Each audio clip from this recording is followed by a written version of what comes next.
fretigoski lihankadiski. Lijopokoski vrangis hakum freti beti farokotoseki. Thank you, precious Father. Thank you, precious Father. Father, we thank you in the name of the Lord Jesus Christ. We thank you for this occasion. We thank you for this meeting. This has been by your Spirit, and you have orchestrated that we be here. For our steps have been guided by you. This event has been put together by your Spirit. And Lord, for maximum impact in each and every one of us, we give you praise. Thank you for the wisdom of God that is at work in this place, the wisdom of God that is released in this meeting. Thank you for the doors that are open to every participant here, both investors and those who are looking for investors. We give you praise. And our hearts and our minds are open for the wisdom that you give to us. Thank you, Father. And we thank you for those who are yet on their way, that they will meet us in good time, in the name of the Lord Jesus Christ. And everybody said, amen. God bless you. Thank you.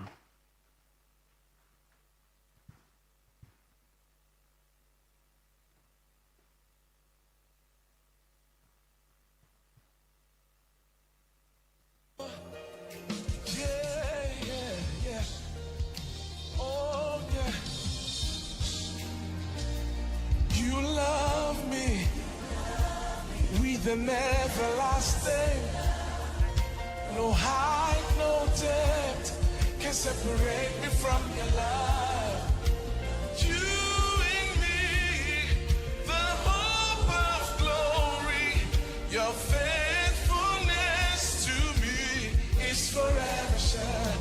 You love me with an everlasting, no height, no depth can separate me. You and me, the hope of glory, your faithfulness to me is forever. Love incomparable, so dependable, Lord Jesus, in you I delight. There's no greater unto me. Great is your endless love, of incomparable, so dependable, Lord Jesus, in you I delight. There's no greater love than the love you shown to me. Great is your endless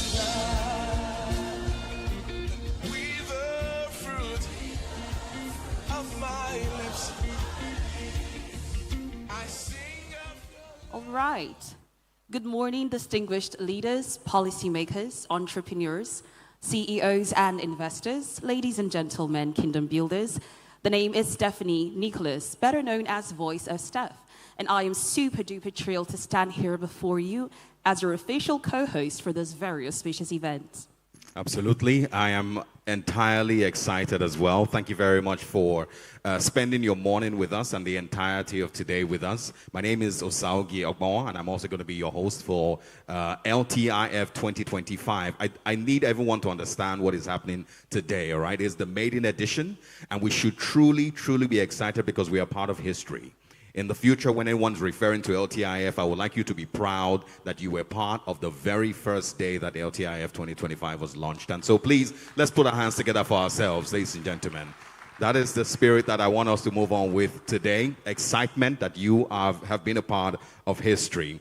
Once again, I'm excited to be here, and we hope that we have an entirely thrilling experience. Now, on that note, ladies and gentlemen, would like to officially welcome you to the Love World Trade and Investment Forum 2025. Please put your hands together. Okay, so this year's theme, trust, trade, and transformation. In a world where economies are shaking and systems are shifting, trust has become a currency for advancement, and trade has become a driving force for collaboration, and transformation has become the mandate for every kingdom-minded leader. Absolutely. But let us reflect a little bit more on the theme, all right? So what we're going to do, trust, trade, transformation. We did a little practice of this yesterday. So let's try that, okay? So on the extreme, on this side of the hall, when I say LTIF, I would like you to say trust. In the middle of the hall, we would like you to say trade. And then on this extreme side, let's hear you say transformation. Are we ready? LTIF 2025. Trust, trade. I think I need more energy. Energy. Can we do that again? LTIF 2025. That's more like it. Yes. I love it. Obviously, the trade segment, they have more people, so they were a lot louder. But thank you very much. We honestly want those words to sink in. They are important that everyone understands what the theme is. And LTIF is not just another global forum. It is a platform of economic alignment. It is a platform where spiritual intelligence meets market strategy. If you can just take that again.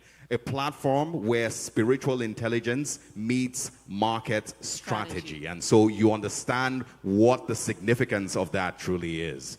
So welcome once again, and we hope that you have an entirely thrilling experience. But let's share with you what exactly LTIF really means. So now I'm very sure at some point of this event, or probably at any point, you might have asked yourself, why on earth does LTIF 2025 even matter? Well, ladies and gentlemen, this year, LTIF boldly steps into new territory with more depth, more strategy, and more collaboration across sectors. Now, you know, Osarage, when we're talking about nation building, changing a nation, we need to have intentional conversations. And that's exactly what we're doing here today. We're all converged under the same roof to have intentional conversations to help foster trade both locally and internationally, the kingdom way. That is the key point there. That is it. And nobody is going to leave here the same. That is one promise that we have. You will not live here the same way that you came in here. And so prepare yourself for a very, very exciting experience. Now, some of the things to look forward to at this year's LTIF 2025, purpose-driven campaign dialogues where finance meets kingdom vision, policy and governance roundtables shaping regulations that enable business expansion, women of influence sessions celebrating female pioneers transforming trade. Please, can the women put their hands together for themselves? Where are my women? Women. Okay, that's better. Yes, and also cross-border trade workshops, equipping entrepreneurs to scale globally. And finally, innovation showcases, spotlighting solutions, redefining enterprise across Africa. That's a lot. That's a lot we have. Absolutely is. But before we start, just a few housekeeping rules to ensure that we are all on the same page and everyone feels very, very comfortable. So please ensure that your mobile devices are put on silent so we don't distract ourselves from every other thing that is happening here today. The restrooms are conveniently located behind the hall, right under the gallery there. If you look behind, you can see where the restrooms are. If you need any assistance, look around you. You would see some of the ushers. You can please nudge them. They can assist you with almost anything that you might need. And also, all the panel sessions, there's going to be live questions. So you would get a chance to ask questions yourself. The mic will be given to you. You can make your contributions and you can ask any question. And also, please remain seated during key addresses so we don't, distract those who are on stage, who are making presentations. The exit doors are right here and at the extreme left as well. Those are some of the housekeeping rules that we're going to be working with to ensure that you have a very, very interesting experience. Okay, so now, in as much as I want us to pay attention because we have qualified people, personalities who are going to be sharing a wealth of information with us here today. But I'd like us to do something, just a little something. Okay, we need to let people know, like Osorege rightly said, we are making history and we all are part of history today. So let's make a little noise, okay? So I want us to do something. Osorege, I'm going to come close to you, okay? So We want to make some buzz on social media. My content creators, I'm very sure we've got content creators in the house. Let's make some buzz on social media so people know exactly what's happening. So right now, please pull out your phones, your devices. Let's go, let's go. Please bring out your phones. Okay, I need everyone to bring out your phone. Just turn on your camera. And look at the person sitting next to you, a beautiful lady, a handsome gentleman. So you're going to turn on your camera. And we're going to take a picture together, okay? And you're going to use the hashtag LTIF 2025. I'll take that again.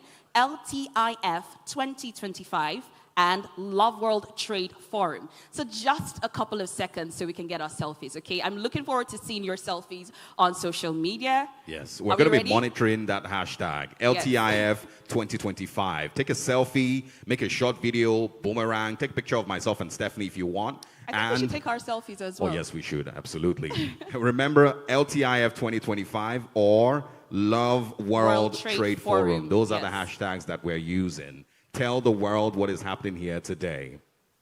We need to take our own picture. We need to take our selfie. Okay, as we're taking ours, I want to see everyone taking selfies. I can see, I think that's my favorite people right there. They're already taking selfies. The lady on white. Yeah, all right, ladies and gentlemen, with the hashtag LTIF 2025 and Love World Trade Forum. Absolutely. Once again, LTIF 2025. Let's have you all say it. LTIF 2025. Thank you so much. So right now we're going to go straight into our national anthem. May I please request that we all rise to our feet as we take the Nigerian national anthem. Can we all please be standing?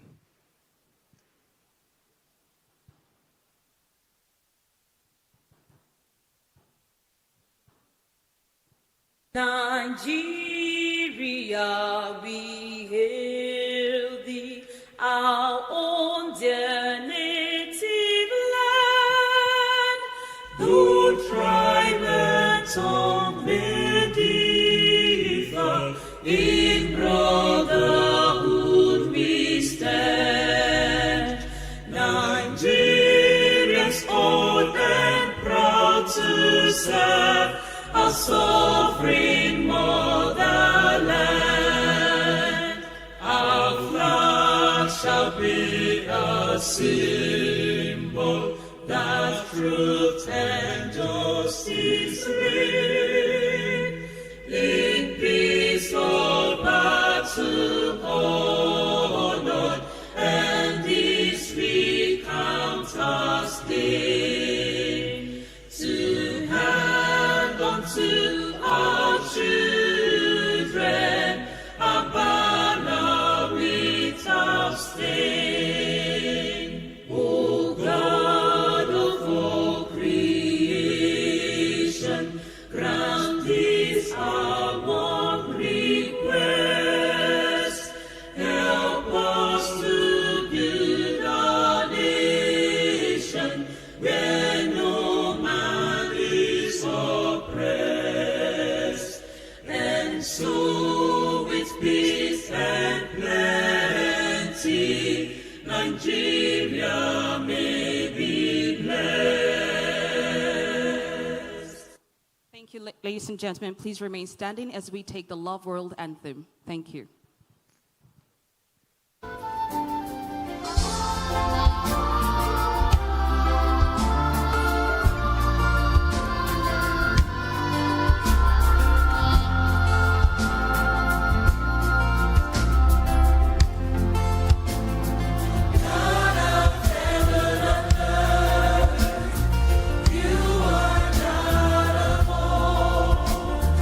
Lift our hands in prayer.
so much, ladies and gentlemen. Please, you may have your seat. So coming up now, we're going to have a video play out. Please keep your eyes on the screen, and we'll be right back. Thank you so much.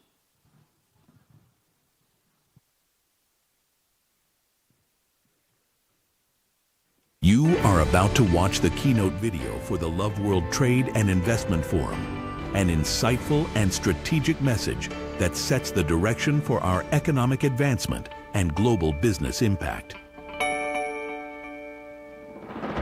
Across our world today, economies are failing, and many remain trapped. Trapped in systems they did not create. Systems designed to enrich a few while impoverishing many. They make sure that your country, your currency goes down. Then they buy up all those things you worked for in the last few years while you're coming up. All the infrastructure is coming up. All your banks are coming up. All your factories are coming up. And your manufacturing beautiful things are coming up in your country. Then they hit your currency. When they hit your currency, then the value goes down, and then they come from outside and buy up your banks and buy up your manufacturing factories and buy up all the infrastructure, buy up your airports and buy up your bridges. Yes, sir. Yes, sir. They call it investments. Yes. And those that are ignorant are asking for international investors. Why? You don't know they hit your currency. For decades, Africa and Asia have been positioned as consumers, not creators, borrowers, not builders. But there is another truth, one the world refuses to tell. Africans and Asians are very hardworking. Very hardworking. They are not poor by any means. No, to be poor, you have to be poor inside. These are not poor inside. And that's why those who hate them so try to impoverish them. These economic structures were never designed to make you wealthy. They were designed to keep nations dependent, to keep them small. Every time a nation calls for foreign investment, what happens is this. The game players say, we can't do it except you devalue your currency. What's the reason for devaluing the currency? I'll tell you. To make sure that the citizens are unable to hold the assets. From unfair trade agreements to manipulated global markets, from debt cycles that cripple national growth to the narratives that keep entire nations undervalued, the world's economic stage is not equal. It is in the conditionality policy to adjust your currency to favor external investors, which means you must make their currency stronger than yours all the time to so-called encourage them. These are not merely economic issues. They are evil strategies that affect many lives. How many people can you tell this and they will believe you? That the earth is full of the goodness of God. But this is the truth. But they don't see it. A lot of people are suffering there. They have a hard life, harshness of the environment. Many are broke, many are hungry, some are dying, many are sick. All they have experienced in their life is a world of bitterness and pain. And yet, the Bible tells us the truth, that this earth is full of the goodness of God. Why are the people not seeing it? I'll tell you. Because of the works of wicked and evil men. That's why. They manipulate your country currency. They manipulate it. So they destroy the value of your currency. That's why you can't see it. Real value in your work. The more you work and achieve, the more they oppress your governments to take down the value of your currency. So you are never able to have enough money, the financial power to acquire what you wish to have. So only them with the power of the currency will purchase what you could have had. But God never leaves his people without direction. Through the voice of our dear man of God, Pastor Chris, a new economic vision has been declared. A new consciousness is rising among God's people, a calling to build, to lead, to dominate industries. The Love World Trade and Investment Forum was birthed as a prophetic response, amplifying our economic vision, while aligning the Love World business ecosystem with global opportunities. And I'm speaking to individuals as well as to nations. The time has come for a change. The Love World Trade and Investment Forum is more than a conference. It is a movement, a call to creators, innovators, and nation builders. This is the time to rewrite the economics of nations.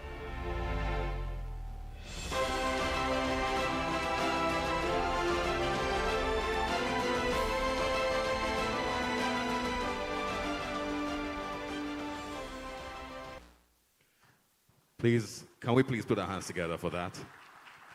Remember I said before that nobody is going to leave here the same way they came. Every single person who walked into this room today would leave here at the end of events tomorrow a totally different person, inspired, more energetic, more a lot more wiser for the plans for the future. And you know, the general idea is because the future, some of the people in this room are some of those who would shape the economy of the future. Can we say an amen to that? Okay. Some of the Elon Musk of the future are going to be here as well. Some of them who would shape what the continent would look like. But I would like to ask generally, all right, before we have our opening speech, what are your expectations? All right, I know that I have said that people will go home different, but what are your expectations? So we're going to walk around, speak with you one-on-one. I would like to know what you think, what your expectations are between now and tomorrow. What do you hope that you can get? Stephanie? Okay, I think I'm going to go to that side. Yes. All right, so I just simply want to know what you expect to get. I'm going to move the mic to anybody, so please indulge us, all right? The mic might come to you. I simply want to know what your expectations are from LTIF 2025. Looking the other way is not going to save you. Look at me here. All right, so let's start with you, sir. Good morning. Can I sit or stand? Okay. Today I expect to learn, to grow. As an entrepreneur, I expect to scale my business from what I will learn here today. Thank you so much. Thank you very much. Please, a round of applause for him. Okay, Stephanie? so these two ladies caught my attention while I was on the stage, so I would like to have a conversation with them. Hello, good morning. Oh, can you smile? Good morning. So what's your expectation after today's event? Okay, thank you so much. So I plan to come here and learn as much as possible and also unlearn some things that I've learned that have made me not make progress or move forward, and then relearn the better things. Thanks. So technically you came to unlearn, learn, and relearn. Thank you so much. That was so beautiful. I like that. How many of us here are entrepreneurs? Okay, so we have a full house. I like that. Let's speak with our friend here as well. Thank you for the opportunity.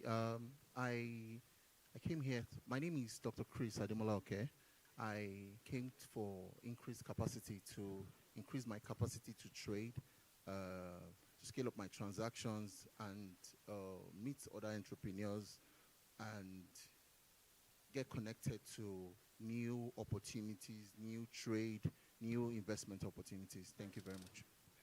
All right, thank you very much. I think I like that one as well. Stephanie, who do we have on your end? Okay, so, I think this is my favorite section of today's audience. You have to go to people, but he literally raised his hand and said, I want to speak. That's bold and audacious right here. What's your name and what's your expectation?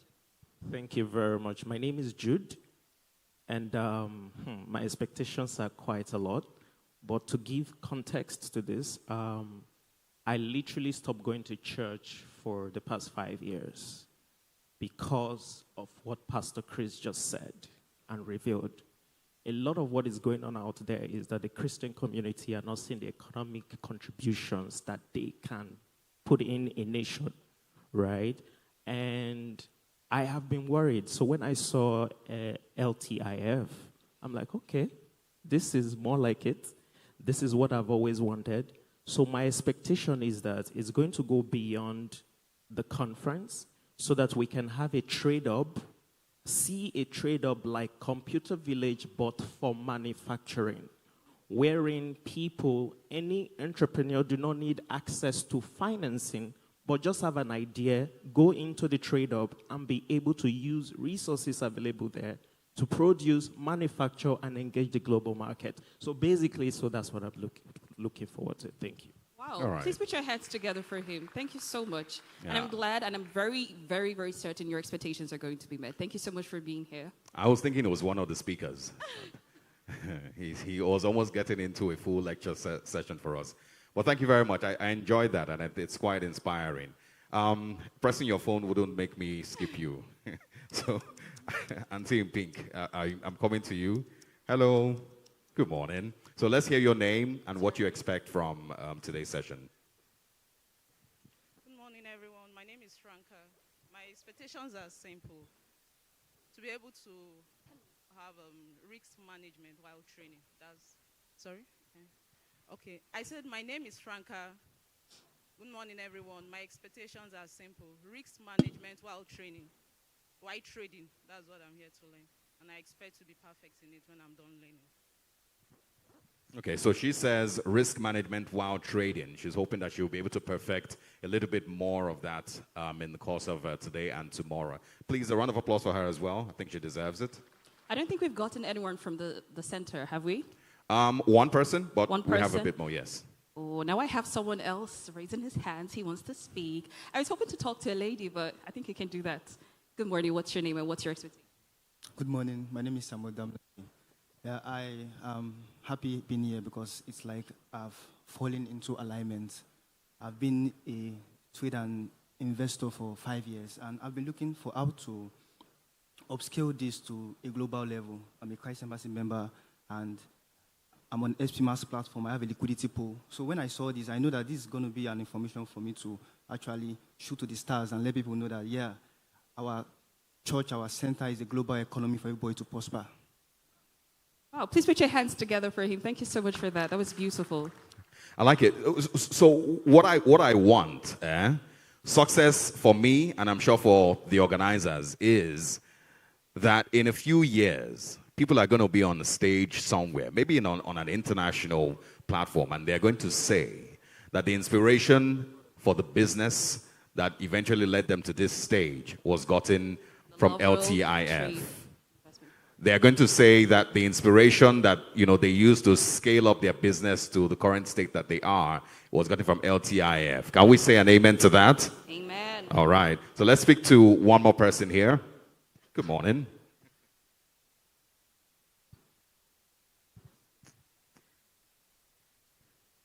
Good morning. My name is Vivian, and my expectations, like she said, are very simple. To learn something new for the businesses I manage. And then if there's something to unlearn, in the course of that, unlearn that and relearn what I have to learn to make the business better, to move it faster, and for better exposure and optimization. Thank you so much. There's a round of applause for her as well. I finally got my lady. Please could you stand up, please? Introduce yourself and what your expectations are. Good morning, everyone. My name is Idam Catherine, and I'm here representing Scott's Legal. And I came to learn. I and my partner, we came to listen, to learn, and also to network and know if people are aware of the legal aspects of their businesses, investments, contracts, things that have to do with businesses and the legal aspect of it. So I'm basically here to learn and also with a listening ear to listen to the problems people have and probably profile solutions for it. Thank you very much. Okay, please a round of applause for her as well. Yeah. So I'm going to take one more person and then we're going to ask, just a quick question. I want to hear the ideas that we have over here. Stephanie, if you can pass the mic to our good friend over there. He wants to say something.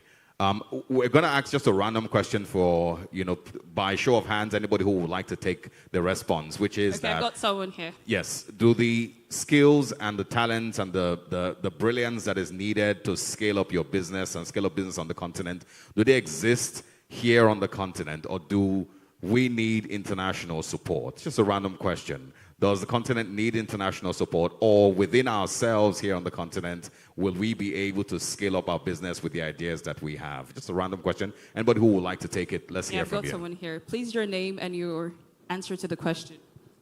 No, I think he wants to speak on his expectations. Yes. All right. Hello, everyone. I am Michael Abraham. I am the CEO and co-founder of Globek Limited. So basically, I came here with a very open mind because when I saw the ad, I've been looking for a forum where there are entrepreneurs and founders, and not just entrepreneurs and founders, but people who are in the same body of Christ. You know, I've been really looking forward to that. So this was a great opportunity for me. And above all, I'm looking forward to meeting new people that would help me with the new tech products my company is working on. It's a tech product, and I would need as much hands as possible that have, again, the same mindset with me. So I feel I'm really, really looking forward to the things I'm going to gain here, and I hope I gain a lot. Thank you very much. Okay. Please, a round of applause for him. So 2 things I got from his expectations. He did mention that probably he's attended other forums, but this one is different because it's kingdom-minded, right? And you said something about hoping to meet people. So technically, we're talking about networking. So I want to also use the opportunity to tell you, I don't want you to just come to this forum and go home the same way you left. I want you to connect. There are world-shaking CEOs here, innovators and investors right here in this room. So please take ample use of that opportunity. Thank you so much. Absolutely. And, he introduced himself as CEO and founder, was that? Yeah. Okay, great. How many of us here are CEOs and founders? Okay, it's an interesting room. How many of us will leave here and maybe become CEOs and founders in the next year? Okay. It doesn't have to be tech. It could be anything else. Yes. There's so much more to cover. So I'm going to give the mic to one person, all right? Just as a random question. Do you think that here on the continent we have what it takes to build economically going forward? Good morning, all. Thank you very much. Pastor just said it all. We had all it takes to make Nigeria and Africa great. All we have to excel in life is right in us. We don't need an extra hand. We don't even need an external force. As Pastor said, they devalued our currency to rule over us. They know we are hardworking. We have the potential. We go outside this world, they pinpoint to us that we are the one developing their country. Meaning we have all it takes to excel. Thank you. Thank you very much. Please, let's put our hands together for him as well. And thank you all for engaging us and for indulging us as well. We want to set the template for what we're doing here. And, it's pretty, one of the reasons that we asked the question, what are your expectations? Between today and tomorrow, what do you expect to happen? What changes do you expect to happen in your life or in your business? All right, ladies and gentlemen, thank you so much. That was very insightful. Now coming up the stage is the head of commerce, Love World Incorporated, and the convener of this very auspicious event. Ladies and gentlemen, for her opening address, please put your hands together for the highly esteemed Sister Stephanie Ofoka. Please keep clapping till she makes her way up the stage. Keep those hands clapping. I think she deserves a louder round of applause. If you didn't hear well, the convener of LTIF 2025, not just anybody, the actual convener. Thank you very much. Praise the Lord. Praise God. Good morning to everyone here this morning.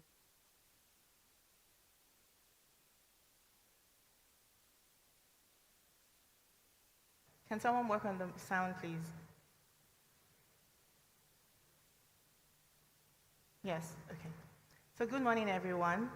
I'd like to say good morning to the esteemed pastors, business leaders, visionary entrepreneurs, investors, industry experts, distinguished delegates. It is my profound honor and joy to welcome you today to the Love World Trade and Investment Forum 2025. Thank you so much. This is actually a historic convergence of faith, of enterprise. It's an economic transformation across our nation. This is a gathering where leadership meets calling, where economic influence meets spiritual assignment, and where the future of nations is shaped. We gather under the extraordinary grace and prophetic leadership of our man of God, Reverend Dr. Chris Oyakhilome. Pastor, thank you so much for the vision of the Love World Trade and Investment Forum, whose vision continues to shape our global influence and steer our economic mandate. This year's forum is divinely anchored in a prophetic trilogy: trust, trade, and transformation. 3 spiritual and strategic pillars defining our next chapter of kingdom-driven economics. Today we begin with trust on day 1, because trust is key. Trust is the very bedrock of every enduring enterprise. Trust is not merely a principle, it's our kingdom currency.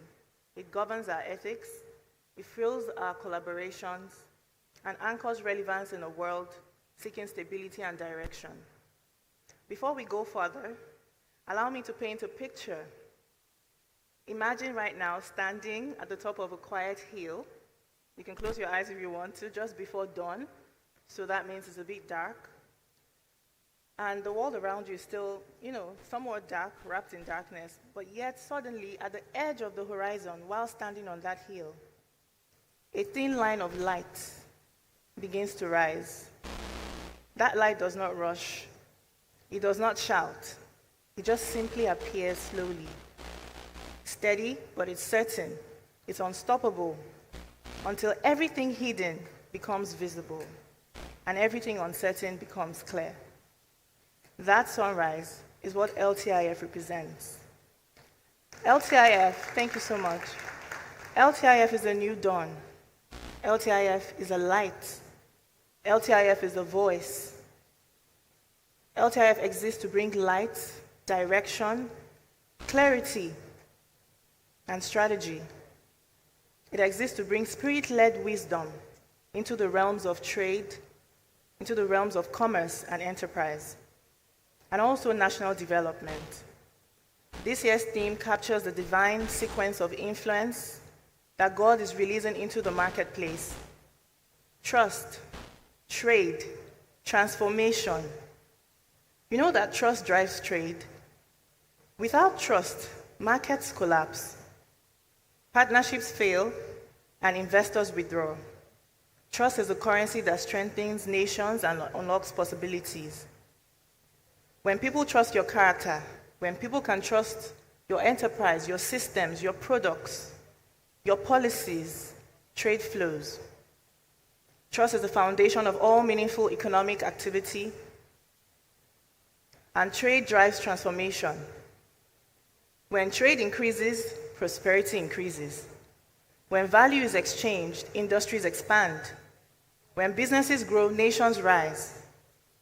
Trade is a very engine of development. It transforms individuals, families, institutions, and entire economies. Trade leads to transformation, and this is not just our theme. It is heaven's blueprint for economic revival. We are not gathered here just, as another business conference. No. LTIF is a strategic intervention raised by the Spirit of God for such a time as this. LTIF exists to rebuild trust in systems, institutions, and leadership, and the church as a force of global excellence. Trust is the seed from which trade grows. LTIF also exists to enable authentic trade that is ethical, innovative, kingdom-driven, and value-based. This forum creates an environment where ideas can flow freely, partnerships emerge organically, and businesses gain the capital, the structure, the support that they need to scale. LTIF exists to activate transformation of mindsets, industries, and national economies, transformation of how we see wealth, purpose, and global influence. God is raising economic leaders, economic apostles, builders of systems, shapers of industries, and leaders that are anointed for national development. This forum positions you as a market leader, not in the shadows, but not in silence, but boldly with excellence, integrity, innovation, and supernatural wisdom. This room, I dare say, is filled with the very cities on a hill that cannot be hid. Thank you so much. Jesus spoke of individuals whose lights are meant to illuminate industries, policies, communities, and the future of nations. Throughout this forum, you'll hear from investors, you'll hear from innovators, you'll hear from policy shapers, you'll hear from entrepreneurs who are writing Africa's economic story. Beyond knowledge, you'll encounter clarity about your assignment, your influence, and the future God is unfolding for you. As we begin this transformative experience, I encourage you to open your spirits and expand your vision. Lean in, connect boldly, receive deeply, and allow God to enlarge your capacity for leadership and for impact. On behalf of the Department of Commerce, of the great Love World Nation, and our partners, Paralex Bank and Tango, I welcome you to LTIF 2025.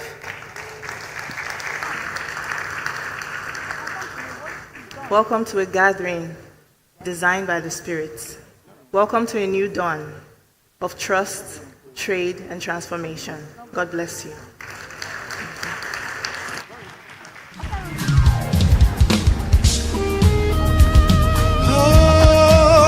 Please keep those hands clapping. Engage the crowd. Engage the crowd. Was that powerful or not, ladies and gentlemen? I didn't hear that. Was that powerful or not, ladies and gentlemen? Please, let's give a louder round of applause for that speech. There's some of the things that she said. I'm going to ask for those who were paying attention. She said to the theme that this is not the theme. It is heaven's. What's the word next? Can anybody answer me? This is not just our theme. It is heaven's. Just guess. Say a word. You might be right. Say that again. Don't whisper now. I want to get 3 different people. Just try. She would verify if you got it right. This is not our theme. It is heaven's. Let me move closer so I can hear you. You now. So I can hear you. The word starts with B, by the way. Say that again. Blueprint. That's the word. Please, a round of applause for him. He was paying attention. And yes, she also mentioned that you are the cities on the hill that cannot be hidden. That was entirely powerful, and it set the tone for what to expect between today and tomorrow. But ladies and gentlemen, let's have you pay close attention to our screens. I'll be back.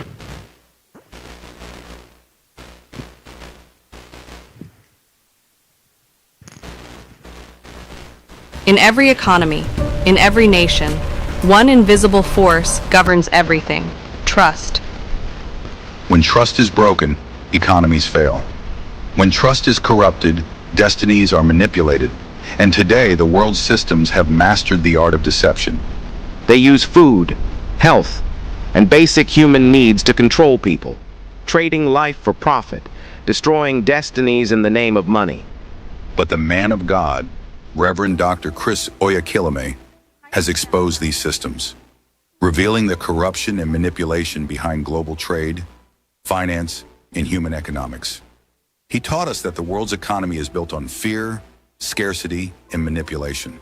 There's a definite plan to reduce the world population by 1/3. That's billions of people expected to die. So there is a definite plan. And I've asked again and again, how can those who have a definite plan to reduce world population produce a vaccine to save your life? I showed you what they are practicing is called pseudoscience. It's not real science, it's fake science. They afflicted the men with stroke and infertility, and afflicted the women with infertility and fibroids. And many of those things developed into cancer, helped by the terrible GMO foods. And now they are advertising that they have lab-made beef no real chicken, no real cattle, all right? They are forming the meat by themselves, creating the beef in the lab with cells. Don't agree to replace your own seeds, your organic seeds, with the GMO seeds, because they're going to bring you into bondage where you will depend on them for your food. And the day they don't like what you're saying, they will not sell to you because you have to buy seeds from them. If you use their seeds, you can't regrow what you want.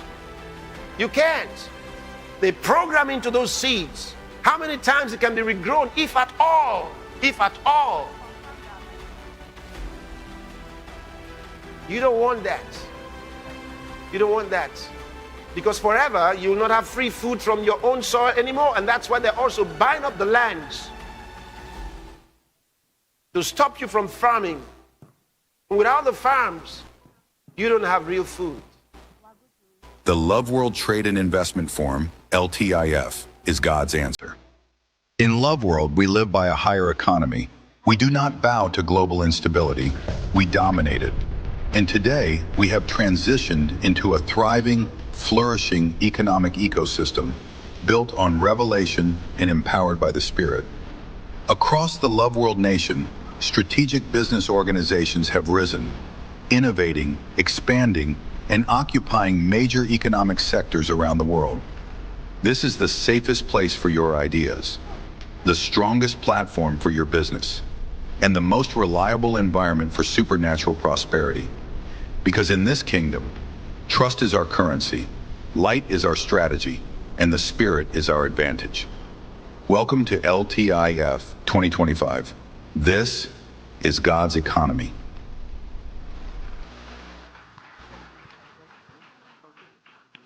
Thank you very much for that as well. Are we having fun? Are we happy? So we're going to do that thing that we did again with the theme. I'm sure that you remember. Now, I'm not going to say the theme this time. I'm hoping that you remember what the three words are. All right? So when I say LTIF, this side says the first word, the middle says the second word, and this side says the third word. All right? LTIF 2025. Let's make it louder. LTIF 2025. Please put your hands together for yourselves. Thank you so much. That was very beautiful. Please, we have a vehicle obstructing the stage. A white vehicle, T-Venza, with the plate number 0711. Can I introduce Pastor Diola immediately? A white vehicle, T-Venza 0711. If you're the owner of the vehicle, please help us to move it. It's obstructing the stage. Thank you so much. Thank you very much. And now for very, very powerful keynote address. The people that we've invited here are people that know what they're talking about. They're people that have built businesses, that have shared business ideas, that have shaped businesses in their own capacity. And so for a keynote address, ladies and gentlemen, let us please make welcome with a resounding round of applause. Please engage them, please engage. They said But before that, my mic is not working. Before that, please, I apologize, please. Forgive me. We're going to take just a minute. Before that person comes on stage, you remember that I said earlier that we are going to live here differently. And I truly want that to be the reality for everybody who comes here today. Can we verify that we have taken a picture and we've posted a picture for LTIF? Can we all verify by show of hands?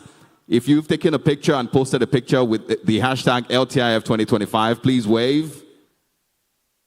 No, this is not the energy we're moving with.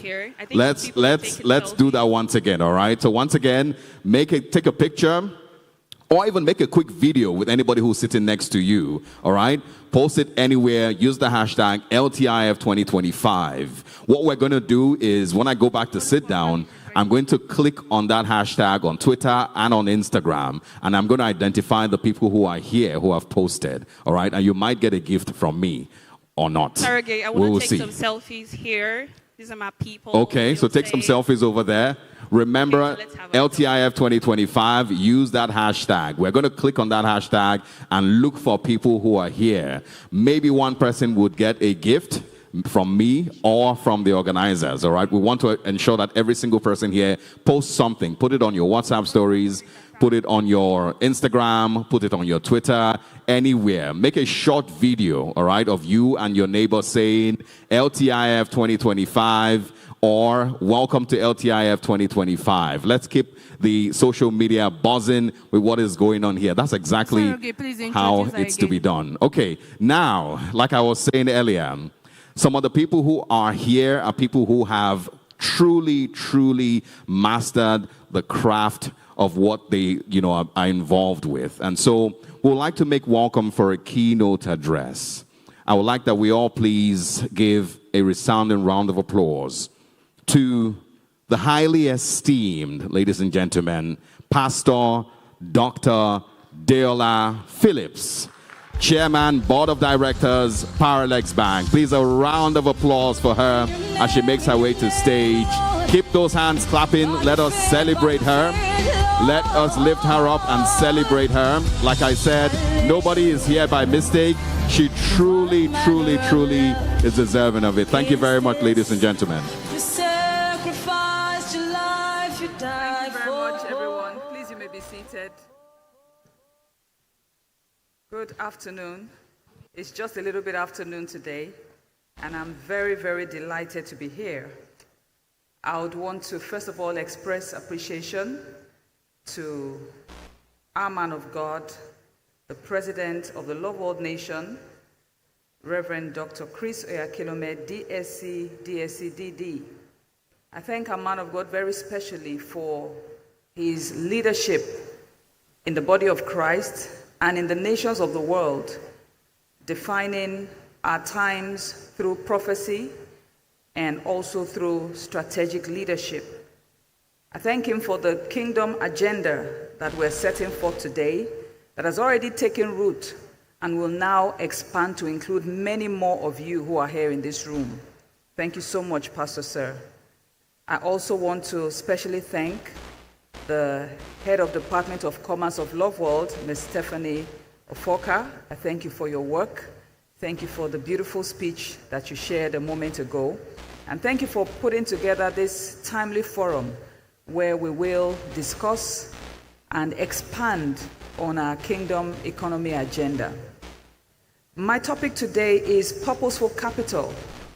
And this is such an important topic. In this room we have both investors, managers of capital, and we have business people who will be entrusted with such. And it's very important that each party understands our role. Now, before I go into it, I want to just say that all capital has a viewpoint. And it is that viewpoint that we want to work on today, to tweak, so that it aligns with the highest purposes of God. Capital has a viewpoint, and if in this room we can change your viewpoint a little bit and get you to think of capital differently from how you may have thought of it before, it would have been a few minutes well spent. I'm excited to be the first speaker at the maiden edition of the Love World Trade and Investment Forum. And this forum is both strategic and timely as global economic systems undergo realignment, and we observe areas that require capital injection. We must make changes. Now, we understand that there is a global capital deficit. We understand that there is an annual infrastructure, for example, of 2.3 trillion.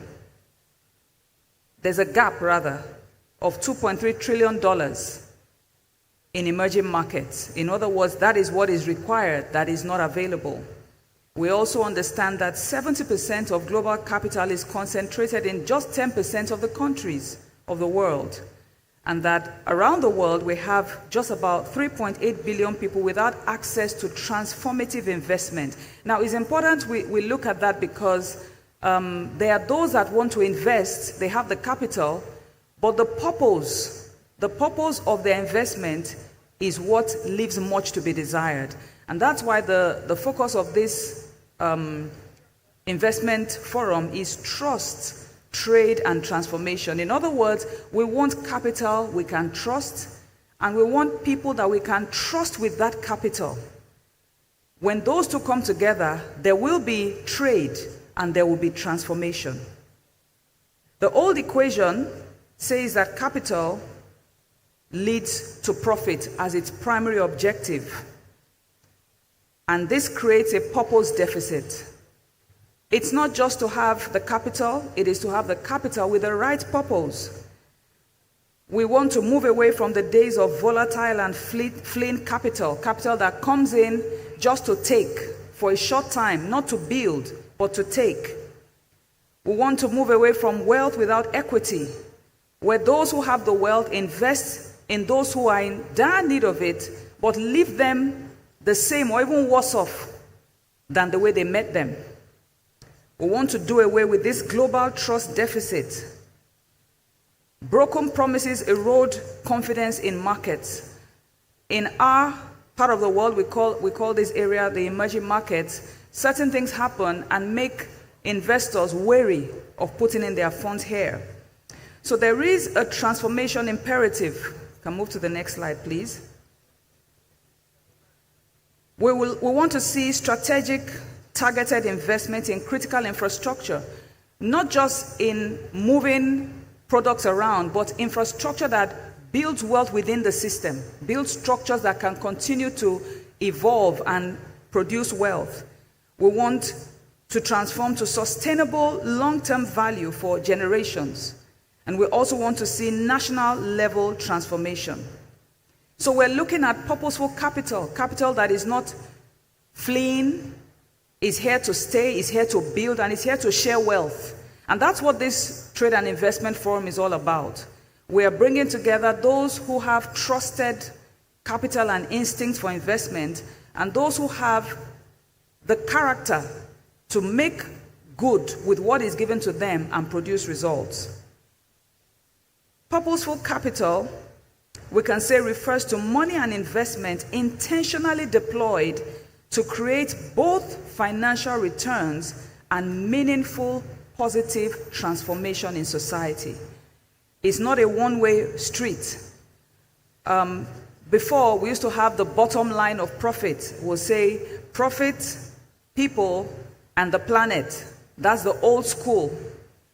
But today, we say profit, the new triple bottom line of trade is profit, people, and prophetic impact. And that's something new. That's something new. That is something new because we are in a time that is defined by prophecies. Things are not happening in the world just by chance. And God has put his prophets to speak. I'll take you back to the nation of Egypt for you to know that God does have a voice in the economy of nations. I'll take you back to the nation of Egypt. Remember the story of Pharaoh. Pharaoh had a dream, and he dreamt that there will be 7 years of prosperity. Well, he didn't know that that was what the dream implied. He had a dream, and Joseph, who was raised by God for that time, was able to interpret Pharaoh's dream to him. He had the same dream twice. The first time he saw 7 fat cows, and they were swallowed up by 7 lean cows. The next time he saw 7 bountiful ears of wheat that were swallowed up by 7 haggard and lean ears of wheat, and it troubled Pharaoh. But when Joseph came to interpret the dream, he told Pharaoh, he said, this is what God has determined to do. God is not passive. He does, by prophecy, direct the affairs of nations. And he sent Joseph not just to interpret Pharaoh's dream, but to tell them what to do. Joseph showed them what to do. And that's why the voice of our man of God in this time is so important, because prophecy is critical in defining the times in which we live. So when we look at our 3 pillars in the new dispensation, purposeful capital, we look at profit. I would like that slide to be up. Thank you very much. We want to see sustainable growth. Capital that comes in to take and leaves the business or the society worse off is not what is desired at this time. So we want to see profit, sustainable growth. We want to see market leadership with our businesses and those represented here attaining top-tier positioning within their sectors. We also want to strengthen risk management frameworks to protect investor capital. Some things that may not work so well, when we come together in a forum like this, we're able to develop such frameworks that protect the investors' capital and strengthen their confidence in our markets. The second pillar is people. All good investment, all purposeful capital will develop the people. Job creation.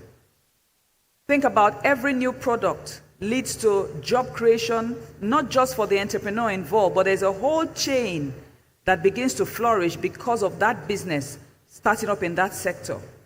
Skills are developed. We don't want to have the skills, all the skills coming in from outside, leaving the people the same. Neither do we want to see skills leaving our country, for example, because we are doing this in the context of our nation, Nigeria, at the first instance. So we don't want to see skills leaving the country. We want the country to be a place where skills will be nurtured and attain their potentials. We also want to see community investment, direct reinvestment in local infrastructure. There's several businesses represented here, and one of the things that most business people will tell you is infrastructure deficit in terms of power. Power is a major one. In terms of transportation and logistics. So we want to have such investment that will boost these critical infrastructures in our society. And then the third one, which is so important, is prophetic impact. Prophetic impact. In line with God's agenda, we are in a timely position to reframe the narrative. It's amazing what is happening here today. And I would say that with everything we do in the Love World Nation, it may start as a seed, but it will grow to become a mighty tree and fill not just this country, but the whole world. In case you don't even know, Nigeria contributes quite a significant percentage to the global economy, and that's why they all want to come here. And our ministry, for example, contributes so much. Think about when we have a program like the Healing Streams, and here the man of God calls for a program, but because of this program, venues are going to be rented in the United States. That's economic impact. Projectors will be rented in Nepal.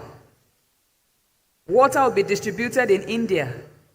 Just because the man of God called for a program, it affects the economy of the world. Somebody's going to wake up the next morning having made some profit because there was a Healing Streams. The printers, the global economy is directly impacted by our activities as a Love World Nation. And so there is so much potential that we can harness and direct. In fact, we have not just the responsibility, but the right to dictate how things go in the world. So prophetic impact will talk about institutional reform. Because of our economic activities, we can bring about transformation in governmental institutions, economic institutions, to align them with kingdom values. We can also develop sustainable systems for future generations and effect a cultural transformation towards integrity and excellence. We just finished the Global International Pastors and Partners Conference, and there our man of God introduced us into the best in the world doctrine. And this is critical because with that as our mindset, we move into this trade and investment forum with the understanding that we are positioned, we are trained, we are raised to deliver the best in the world because we are the best in the world.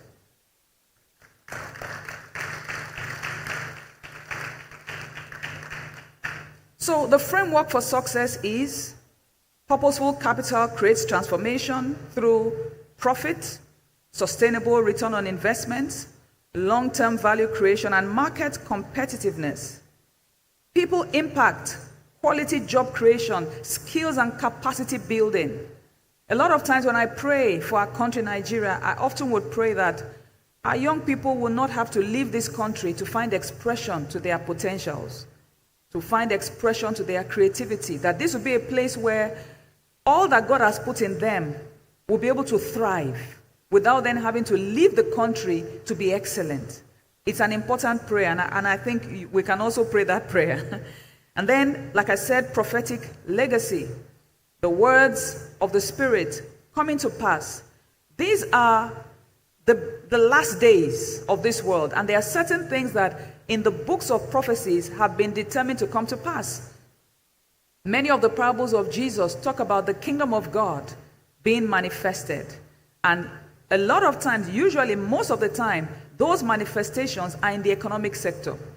He talked about the man who gave talents to his servants to multiply.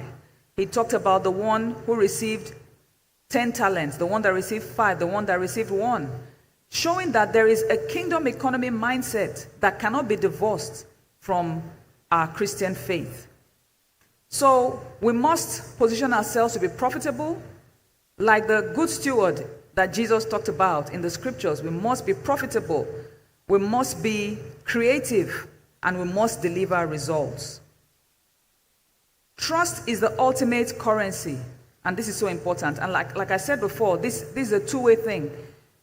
Having capital that is trusted and having entrepreneurs that can be trusted. So that's what this forum is about. To bring together those with trusted character, those with trusted purpose, and those with trusted capital.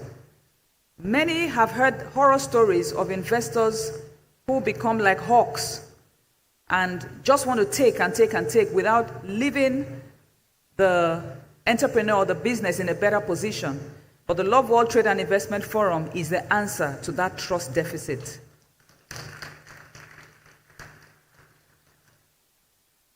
Your integrity and commitment are the non-negotiable collateral of purposeful capital. Recently, I was invested as a fellow of the Chartered Institute of Bankers of Nigeria. Thank you very much.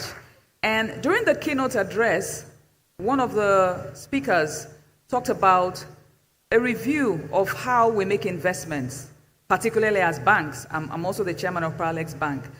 Sometimes and I'm saying that because there's a statement that is here, collateral. What is collateral in today's world? Is it a building? Must an entrepreneur come with a building, a land or something to prove that he or she can pay you back or, provide investment? But usually, those smart, creative young people don't have such things. And as an investor, you can lose out because you're looking for something in the past, whereas you should be looking at something in the future as your collateral. Look. What you may be asking for, that young, driven, productive person may not have. So you need to look beyond and look for traits that display trust. The real collateral is trust. Is the person trustworthy? Is the person productive? And I say this because I also am an investor, and we have to change our viewpoint in how we make our investments. It's more important. Imagine one of the examples that was given was an economy that exists today around streaming products, for example. People stream their products on digital platforms. Imagine that person required an investment. What will he give to you? He can only give to you his idea. So what would then be the collateral? the character of a trusted and productive person. So I say to our investors, look beyond the physical. Look at the intangible qualities of trust and productivity, evident productivity. Look to ideas and ideas that inspire you and you can project to determine where your capital should go. Character, competence, consistency is so important.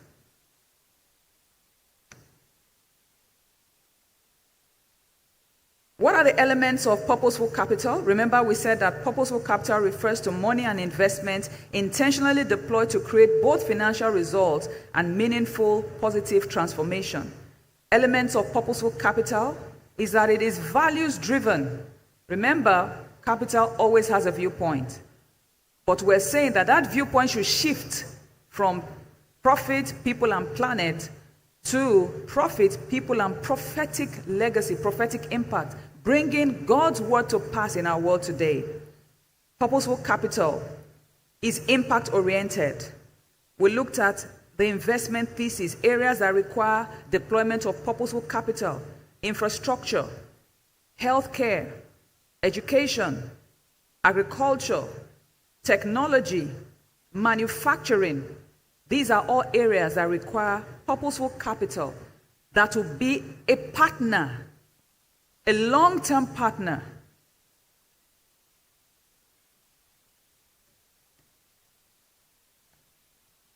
Purposeful capital is transformational and generates profit with impact. In this Love World Trade and Investment Forum, you'll find avenues for investment in solid infrastructure that will yield results over the long term and will create shared wealth for both investor and entrepreneur. We want you to commit to purposeful capital in this forum. We want you to commit to investing in the future, not just in things that are the trends of today, but to have the prophetic insight to see what can create wealth for tomorrow. There's more than enough wealth in this world for everyone, but you have to have the vision, the eyes to see where the next big thing is coming from. And I tell you, it is coming from Love World.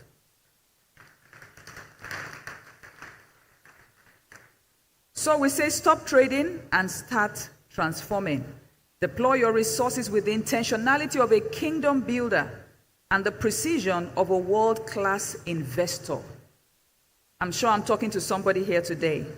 The intentionality of a kingdom builder and the precision of a world-class investor. In this forum, we have information or content both for the investors and for the businesses, and each one will have opportunity to be improved, your viewpoint to be improved, your access to be improved, proper networking, and this will result in kingdom results. So let purposeful capital be the new global standard. The time is now, the vision is clear. Let us build together in line with God's plan and purpose for our times. Thank you very much. Once again, I thank our man of God for this opportunity, and I congratulate the Love World Department of Commerce for this exciting forum, and I look forward to being a part of the deliberations over the next few days. Thank you very much. God bless you. Thank you.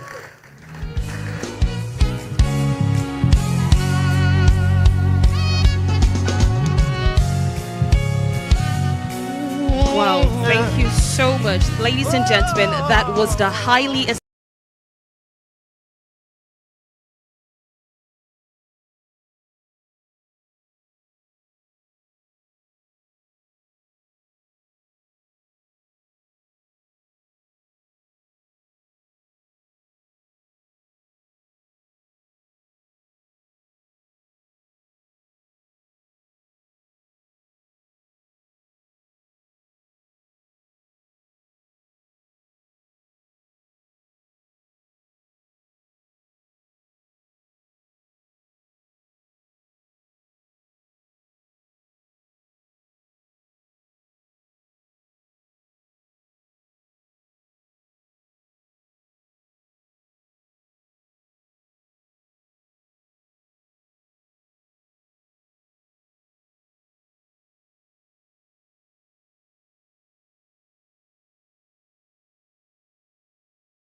It's great to have you here on this epoch-making occasion.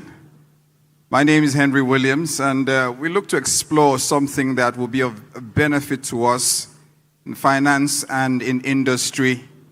Looking at, as we all know, we have come to be acquainted with the Parallax Bank phenomenon, how it moved from a finance bank to a fully commercial bank. And I think that's remarkable, being the first of its kind. We're still waiting for those to follow, but it seems Parallax Bank enjoys that exclusive privilege, and it doesn't look like they'll be knocked off their perch anytime soon.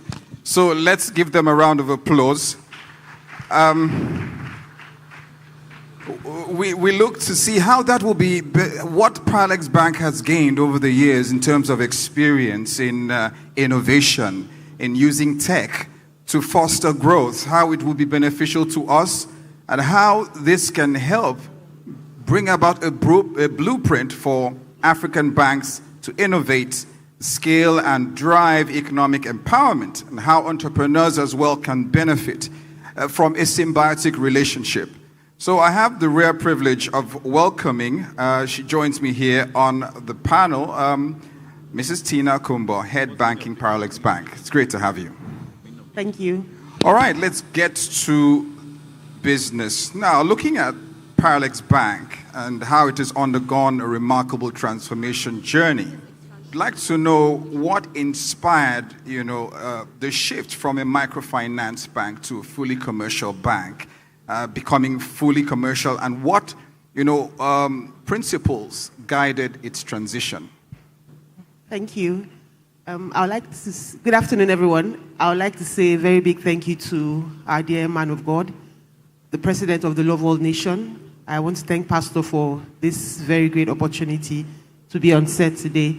I also want to thank the conveners of the Love World Investment and Trade Mission. And I also want to thank my esteemed chairman, the chairman of Parallax Bank, who's here with us today. Thank you. Parallax Bank has remained a phenomenon in the financial sector. And like you earlier said, we transitioned from being a microfinance bank into a commercial bank. Until date, we are the only financial institution that has done such transitioning in Nigeria. Now, thank you. What inspired such a transition, one will ask, because indeed it is quite audacious for a microfinance bank to do that. So for Parallax Bank, while they were still a microfinance bank, they did exceptionally well. And it could be seen in the time they got their license as a microfinance bank, when they became a national microfinance bank. And in the space of about 15 months, from being a state microfinance bank, they became a national microfinance bank. So that clearly states that in that sector, Parallax Bank had done what no any other microfinance bank had done, and they were able to take it a step further to seek for a commercial banking license. Now, for them to be able to do that, it means that they've been able to serve that sector of the economy, which they usually call the mass markets. That's the small, medium enterprises. So they've been able to serve in that category of the market. And knowing that having a microfinance bank license would restrict you to a particular sector, they decided to take it a step further to seek for the commercial banking license, which they graciously got. And since then, the story has been from grace to grace. Now, as against experts' predictions on the profitability of Parallax Bank, which stated that the bank, as a commercial bank, is expected to be profitable in 5 years, I want to say that Parallax Bank became profitable in less than 3 years. And we've been profitable ever since. That's quite interesting. Since Parallax Bank continues to break all the records, and we certainly hope that continues, well, one thing that has been very pivotal in their success has been digital innovation. It has become the central theme in modern banking. And we'd like to know, what technologies or digital strategies were instrumental in shaping your customer experience and helping you thrive in operational excellence. Thank you. So as a financial institution, we understood that financial inclusion is one of the mainstay of banking today. Now, with financial inclusion, what that means is we're trying to get everyone into the banking into the bank, so to speak. So we're trying to get the market woman at the marketplace. We're trying to get the farmer in his farm, some remote area. But one thing we also need to understand is that in this part of the world, in Africa, in Nigeria, we realize that every individual has a mobile phone, whether it's a smart one or a stone one, but every individual has a mobile phone. So based on that, we were able to, as an institution, invest greatly in technological capabilities to ensure that as long as you have a mobile device, you can actually be served by the bank. Now, we were able to do that by investing in a very robust mobile banking app, which has over 200 capabilities, as in you can do over 200 different types of transactions from our mobile app presently. We also have our USSD app, which is, thank you. We also have the USSD app, which is for phones that are not internet enabled. However, it can run on the digital platform, so if on the GSM platform. So if you have a phone and you have a phone number, you can actually use our USSD to onboard. When I say onboard, meaning you can open an account in the matter of minutes. You have an account number and you already have a relationship with the bank. Now, we also, based on our quest to ensure that we securely deploy digital assets to our customers, we also ensure that our customers are able to access even loan products from the app. And in the just concluded IPPC, we were able to launch one of those products, which is our classic business loan, which is an uncollateralized loan. Our esteemed chairman said something just now about the collateral. And we know that in some categories, people are not able to provide collateral just yet. So as a bank, we created a product called the Classic Business Loan, where you can access as high as 10 million naira without a collateral. What we want to see, like our esteemed chairman said, we want to see the business, we want to see trust, we want to see that you have a business that is running, we want to help you scale. And with that, we're able to deploy that particular product on our mobile app. So for technology, we are, thank you, we are really determined to ensure that we provide secure digital access to your accounts, secure digital access to financial services with Paralex Bank. And I can say that over the years and in the years to come, we'll continue to do that. Thank you. Thank you very much. I also want to thank the chairman of Paralex Bank, the highly esteemed Pastor Dr. Dela Phillips, for bringing to the fore the issue of trust and collateral in these climes, because there have been discussions about banking, Christian banking, as opposed to Muslim banking.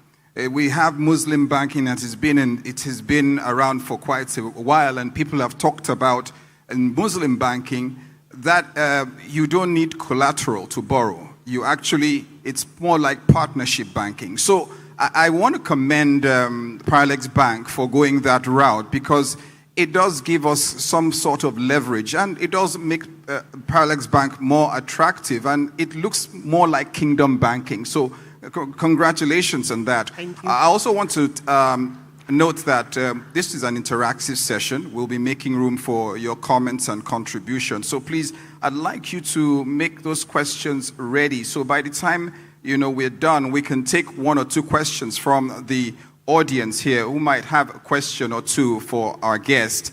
I was talking about Paralex. You've positioned yourself as a people-first institution, and that's remarkable.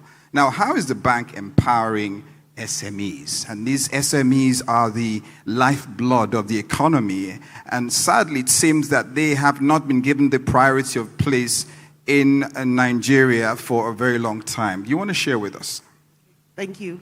Okay, so as a financial institution, Paralex Bank has been empowering MSME space through human capital upgrade. So what we do in this sort of upgrade is we identify communities and we go train them on financial literacy. We go train them on making their business bankable, because one of the things we also found out in the economy is the fact that a lot of people have businesses, but their businesses are not bankable. So you find a situation where when they come to the bank and they're asking for minimal documentations, they're unable to provide it. So what we do in these trainings is that we teach you how to make your little business bankable. There are minimal documents that you need to put in place that does not cost you anything, but makes you just ready for the future. So we do those trainings with them. We teach them how, for the people in the very remote areas, we teach you how to access our apps. We teach you how to use the USSD to do your transfers. You know, we also went ahead to do something we call the Parlex Touch Point. This is where we have an agent in very remote areas that will help people that are not so literate to access banking services, because it's one thing to actually have the phone, it's another thing to be able to navigate the phone. So we have the Parlex Touch Point in some designated areas in the country where you can actually go to get that done. You know, so we also we've been going around the ministry.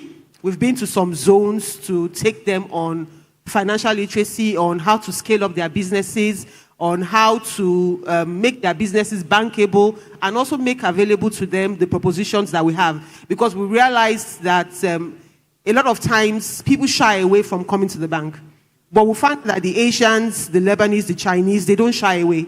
When they come and you tell them, this is what I require you to bring, they go back to their drawing board, they prepare themselves, and they come back to you, and they're able to access it. So when we did those trainings, it's called the Parlex Breakfast Roadshow. We did it in Lagos, Ibadan, Port Harcourt, and we're going to be going to Abuja, and like just to let people know that this is doable. You know, it's actually just being literate about it, understanding how it works, and you'll be able to get bank to support you.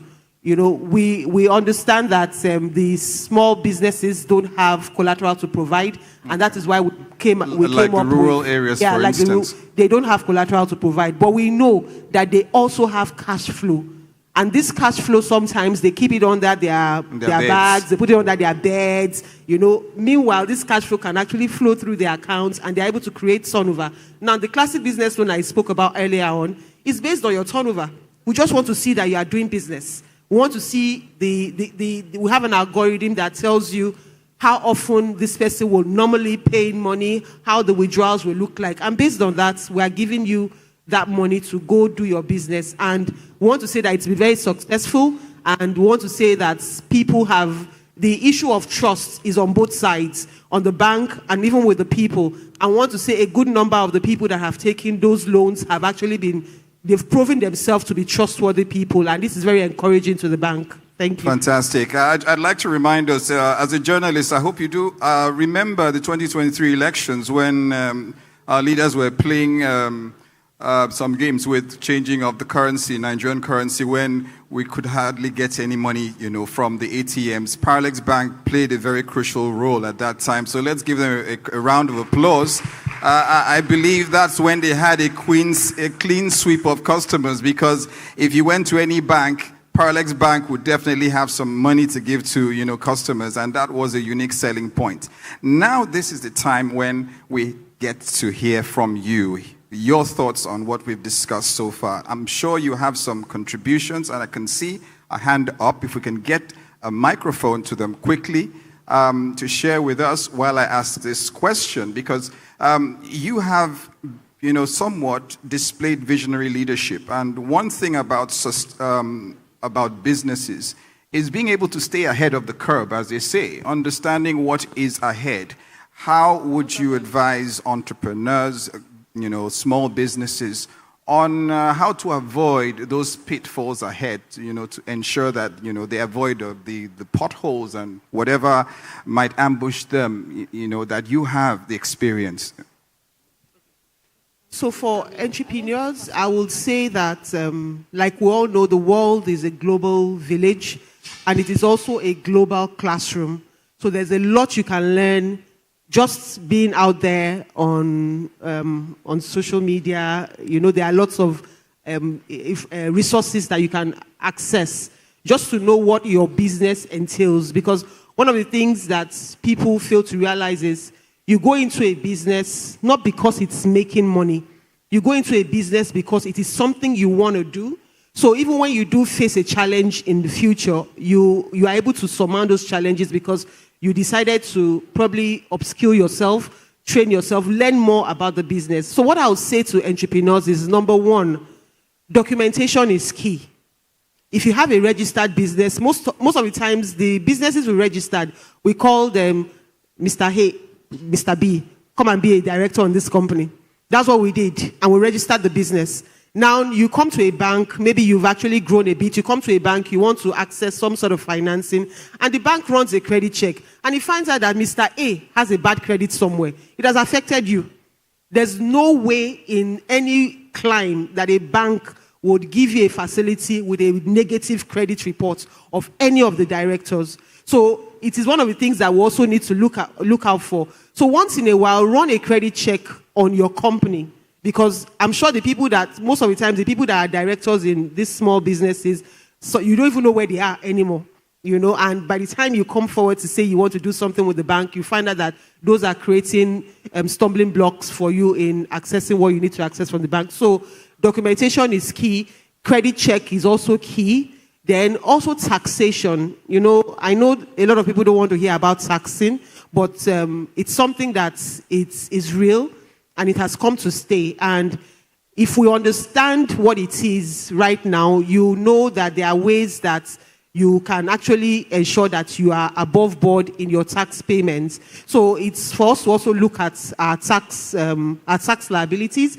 And if you are within a particular range of business, mostly the MSMEs, a lot of the times they are not going to be taxed in the new tax law. Can your bank provide services for your clients in these areas? Yes, so we have a vendor that we just put on board that is going to take some of our MSMEs on taxation. So trying to help them understand what the new tax laws will entail, how it will affect their businesses. And from what we've studied, we realize that for the small businesses, you really are not the target, if you ask me. But a lot of them need to know because it's like creating some sort of fear. Everybody's saying, no, I don't want the banks to. No. So you need to, when you understand it, you know that for some small businesses, there's no problem. You don't need to be afraid to run your account, and you are really not the target. Okay, please, let's quickly take a question or two from the audience. Can you pass the mic to, I guess the gentlemen are the ones pushing for questions now. Let's take that gentleman standing there. Thank you. For organizing this event. My name is Mr. Adigwe from Ochisoft Solutions Limited. I want to ask the lady for presenting this. Thank you so much for taking the time to walk us through your whole conversation. My question is this. This is like an open proposal because I'm in the health tech space. Pretty much. We offer services to hospitals to help improve the quality of life in Nigeria. And usually some of these hospitals, the allocation of support to healthcare providers is not there yet.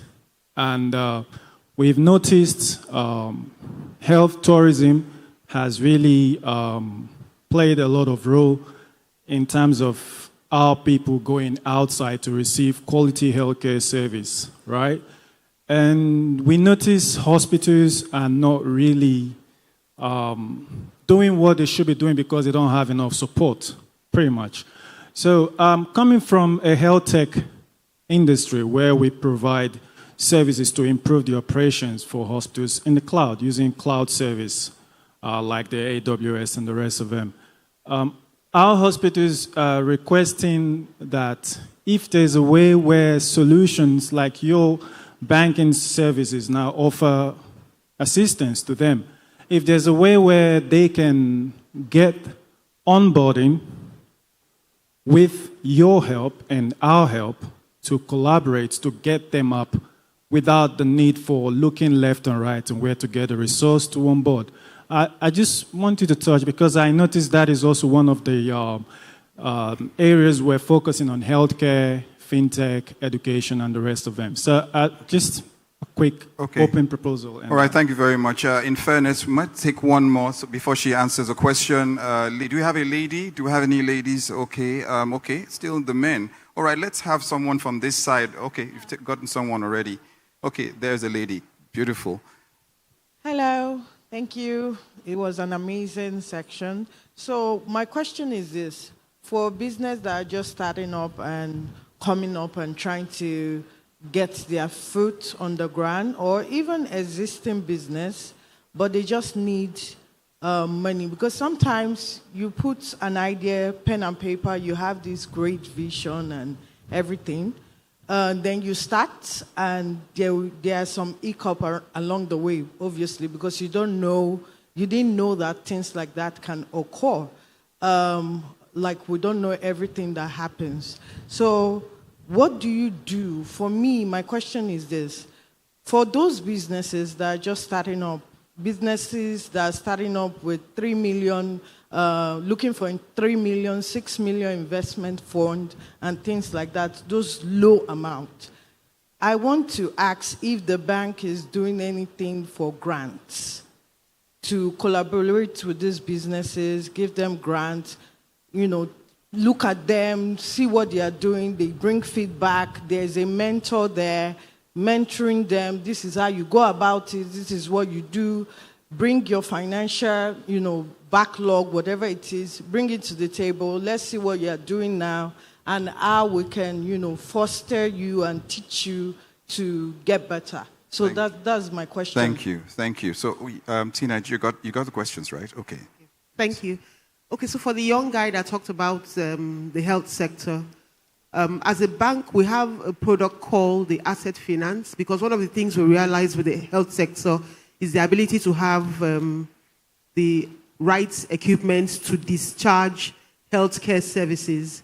So apart from having drugs, we know that the healthcare also require equipment, machines to enable them do the business of healthcare in a very good way. Now, our asset finance helps you to access those equipment. Now, if you also talk about the healthcare and the HMO, we have a collection thing that we do with the healthcare system. So maybe after this session, I can have your number. Someone will call you. We have a product that we just put together. It's actually called the Paralex Healthcare Initiative. Now, what that does is that it is looking for hospitals to pull into a particular bucket, and those hospitals will be enabled. They will be able to discharge services to customers, and they'll be able to access facilities to buy drugs, the consumables. So that speaks to this healthcare being able to get consumables, while the asset finance speaks to healthcare being able to get the right equipment to discharge their services. I hope that answers you a bit. So we can actually speak after this, and I'll introduce you to my colleague that is in charge of that. Thank you. All right, thank you very much. Distinguished ladies and gentlemen, let's give Paralex Bank a round of applause. LTIF 2025 has started in earnest. Let's join the chariot. Thank you so much for listening. Our time is up right now. My profound gratitude to the President of the Love World Incorporated, Reverend Dr. Chris Oyakhilome. Thank you very much, sir. And thank you all for listening. Thank you. Thank you, Tina. Thank you.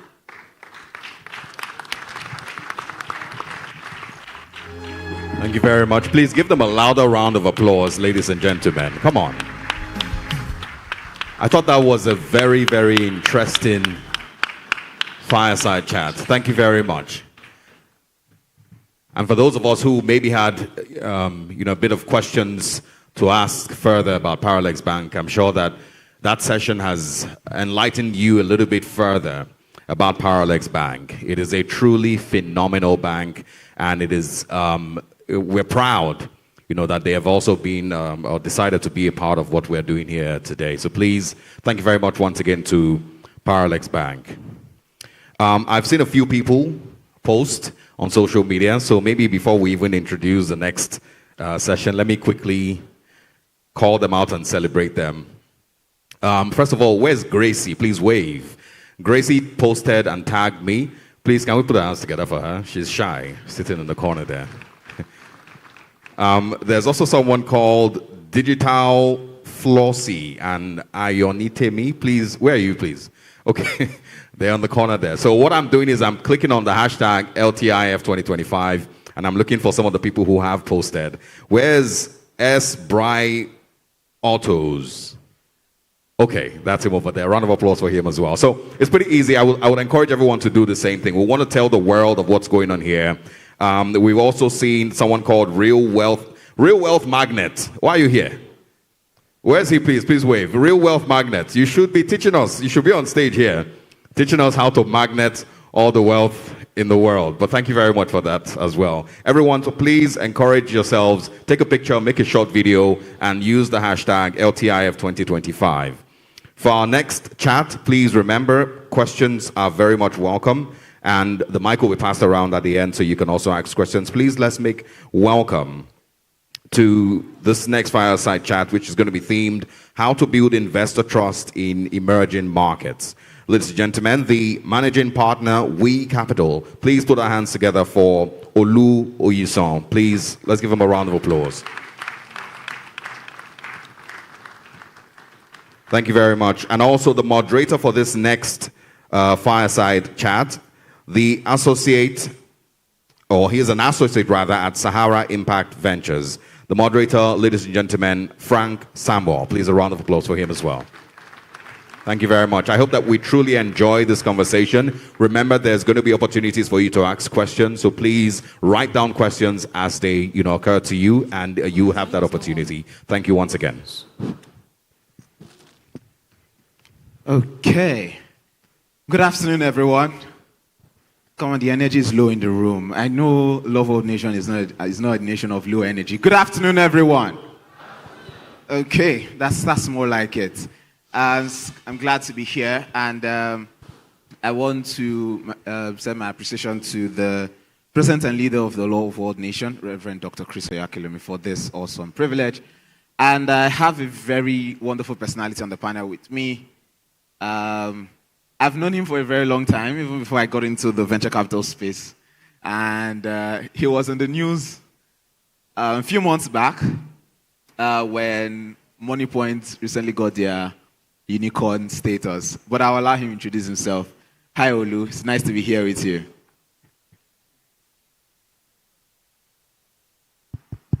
It's a pleasure to be here. Thank you very much for that great introduction. And hi, guys. Hi, Love World. I'm happy to be here to share with you today. Okay. Right. So today's conversation is basically around how we are building investor trust in emerging markets. And it's an important conversation because over the last 4 or 5 years, we've witnessed some form of low confidence hanging around emerging markets, seeing, funding droughts occurring within the ecosystem. 2022, 2023, 2024, was a significant time where we saw, the billions of dollars that was usually flooding into the African tech ecosystem dropping. It's picking up now, but this is why we need to have this conversation around how we can rebuild that level of trust so that we have companies that are backable, companies that are scalable, and of course, companies that can bring in global capital from across the world. And so my first question to Olu would be, what are the biggest misconceptions, right, that global investors usually have on investing in emerging markets? So whether it's Nigeria, whether it's Kenya, whether it's Egypt, whether it's South Africa, or maybe sub-Saharan Africa in general. What are those misconceptions that global investors have, and how can founders, help with ensuring that misconception is dealt with, as we go into the next few years? Thank you very much for that question. I think it's important I give some background on what we do. So I do run a fund called We Capital. We Capital is a seed stage fund. We manage about a small part of $20 million, and we invest in tech and tech-enabled companies across Africa. And I'll tell you why this is important. We invest across Africa, not just Nigeria. I think our portfolio of 25 companies is across about 9 African countries. And so different African countries have their very different challenges, right? And when you speak emerging markets, you're talking Africa, but you're talking so many other places. You're talking Philippines, you're talking Brazil, you're talking Argentina, you're talking Bangladesh. And it's important to understand that we compete with these guys for the money that's coming from the rest of the world. So you might be the best in Nigeria, but are you better than the guy who's in India? Because the investor who's looking at Nigeria is looking at the guy in India, looking at the guy who's building in Bangladesh. So to answer your question, there are some misconceptions, and there are some things that are not really misconceptions. I'll call them conceptions, right? Because they're true. But as an entrepreneur or as a group of entrepreneurs, we need to be able to walk through these things together. So one of them is that Nigeria is constantly in a state of chaos and war. It's a very a sensitive time in the country at this point because it's more true than it used to be before. When I told people that I was moving back to Lagos to set up a fund, they asked me, like, are you going to be safe? Are there not always guns outside? Are they not always killing people? Those kind of things. And when you have an impression like that from global investors, it's hard. So I think the first thing we usually have to do is the education. And you might not believe it, but the people who have put Africa on the map, some of our entrepreneurs, some of our comedians, some of our artists, some of our pastors, have actually done a lot for foreign direct investments, probably more than some ministers, right? Because information flows very quickly. And so we're doing a good job in marketing the country. The other parts are the fact that the risks are there. Let's not lie about it. I came from a company called Silicon Valley Bank, and where we used to invest across emerging markets. And there's a list called the BSA list. Basically, it's called the Bank Secrecy Act, right? And those are some countries that are termed as highly risky. If you want to do business in that country, a payment is going in or a payment is coming out, you have to do extra KYC checks, extra credit checks, all those kind of things. And of course, guess who's sitting comfortably on that table? Nigeria, amongst others, right, around the world. But what usually happens is that in the investing landscape, there's a risk and reward paradigm. And investors don't mind risk. They don't mind unstable places. The question is the reward going to be worth it? And let me tell you, there's some investors that once they hear there's war in a place, they're on the plane, they're going there. Because there's some type of opportunities that are going to open up. Once there's chaos in a place, once there's instability in a place, because seismic shifts create opportunities. And so the two things I would say largely is us controlling our narrative, right? Controlling our narrative. When we were growing up, we used to see, if you grew up in Nigeria, you see American movies. And when you see two cops or police officers in a car, there'll be one white, there'll be one black. You check in an office, there will be like 5 black people, 5 white people. It didn't tell us the state of the racism that there was in America because they owned the narrative. When you live in America for over a decade, you realize that those movies were just movies. It's not very common that you go to any red state and see 2 cops, one is black, one is white. or you even see any sort of diversity. You might walk around for a whole day and not see more than 2 people that look like you. But they own the narrative and encouraged people. Everybody wanted the American dream. We need to do the same. We need to control the narrative. We started a good job, but we need to do more. So if you're an entrepreneur, you create content, you speak on channels like YouTube, like Twitch, you have to understand that you're fighting a mental and information war, right? And that's why sometimes I get very angry at some things that happen in Nigeria, right? Because I'm Nigerian and American. And I decide just not to speak because I understand that there are a lot of people who have access to bring capital into the country that are following every single word I say.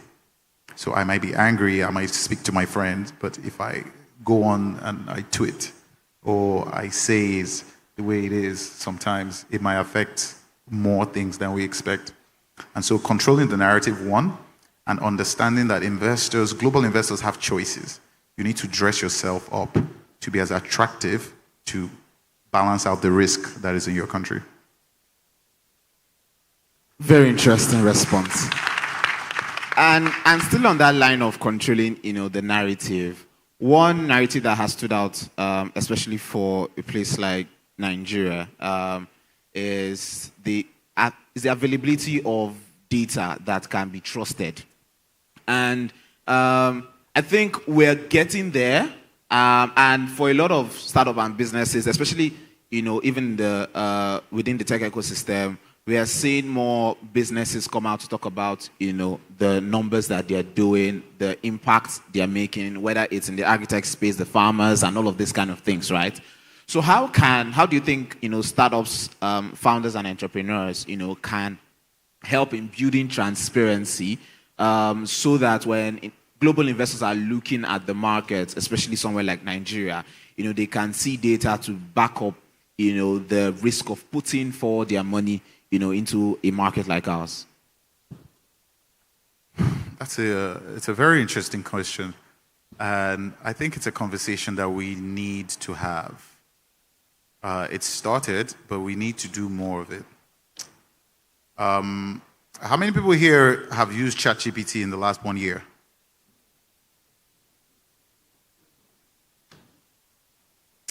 How many people have used Google reviews in the last 1 year? I've read a Google review. Watch. How many people have left a Google review in the last 1 year?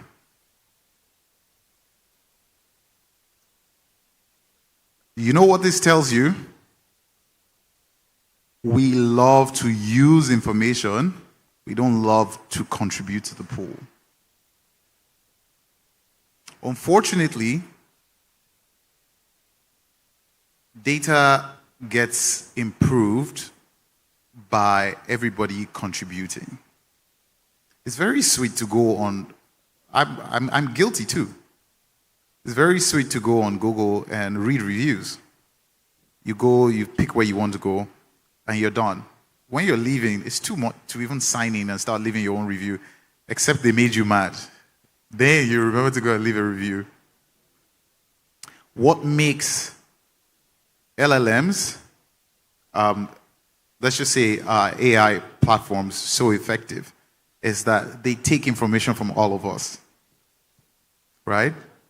If everybody in this room goes and says to ChatGPT or one of the more open sourced ones that Love World is the best conference in Africa, if 200,000 people say that to ChatGPT, one day somebody from Argentina is going to say, I'm coming to Africa, what's the best conference?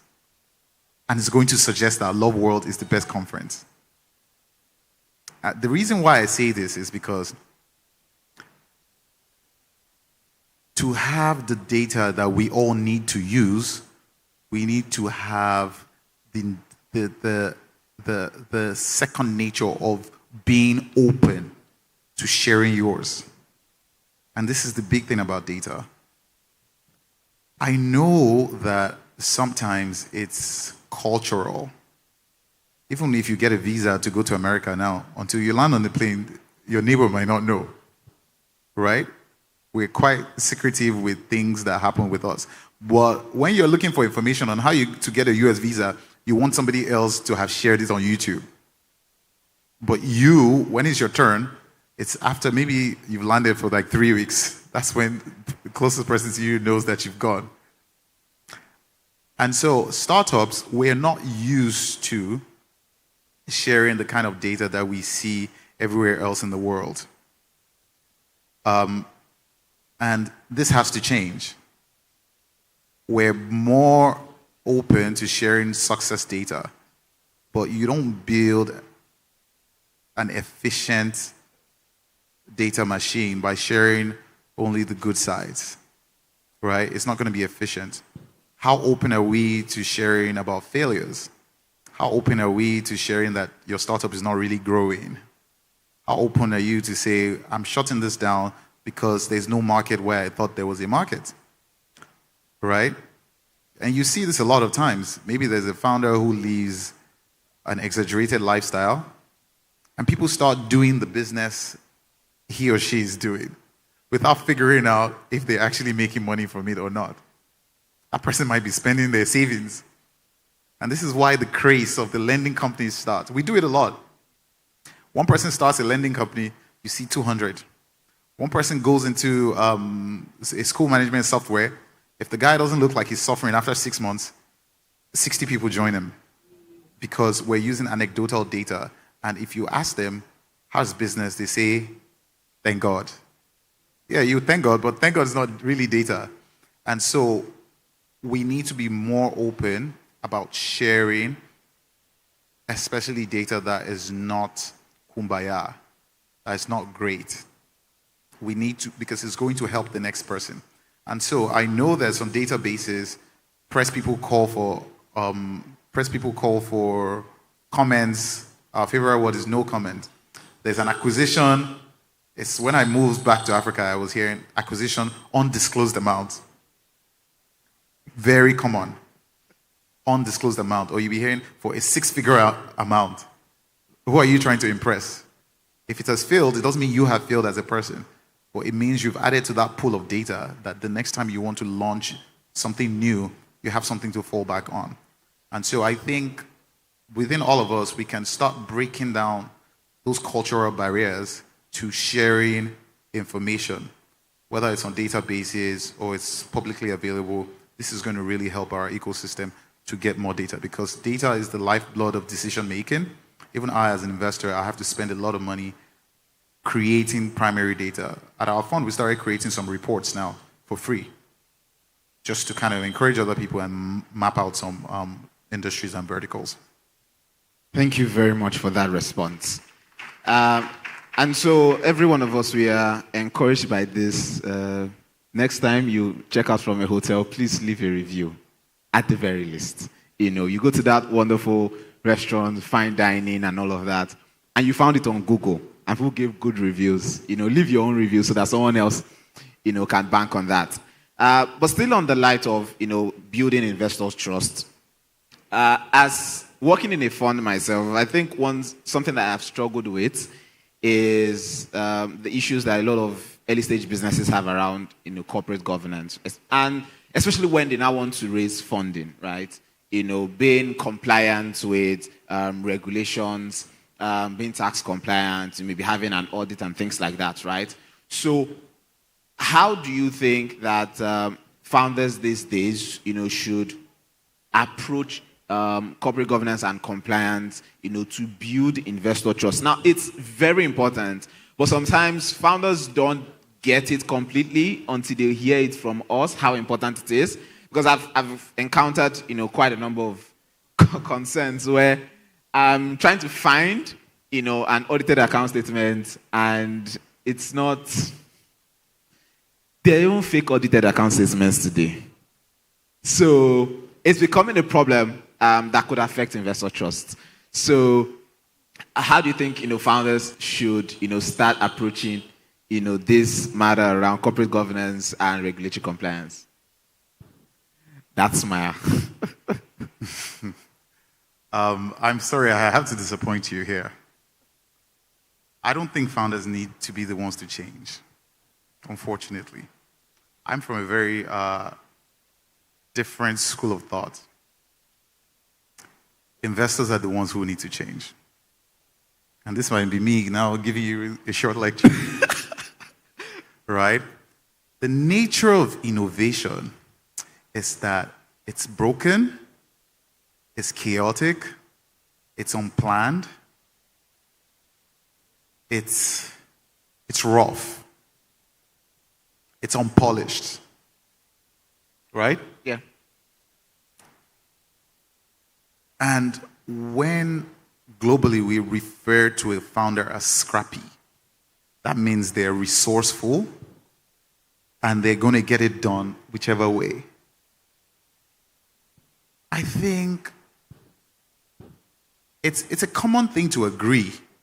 Oh, you know, founders don't have audited financials. They don't have the licenses.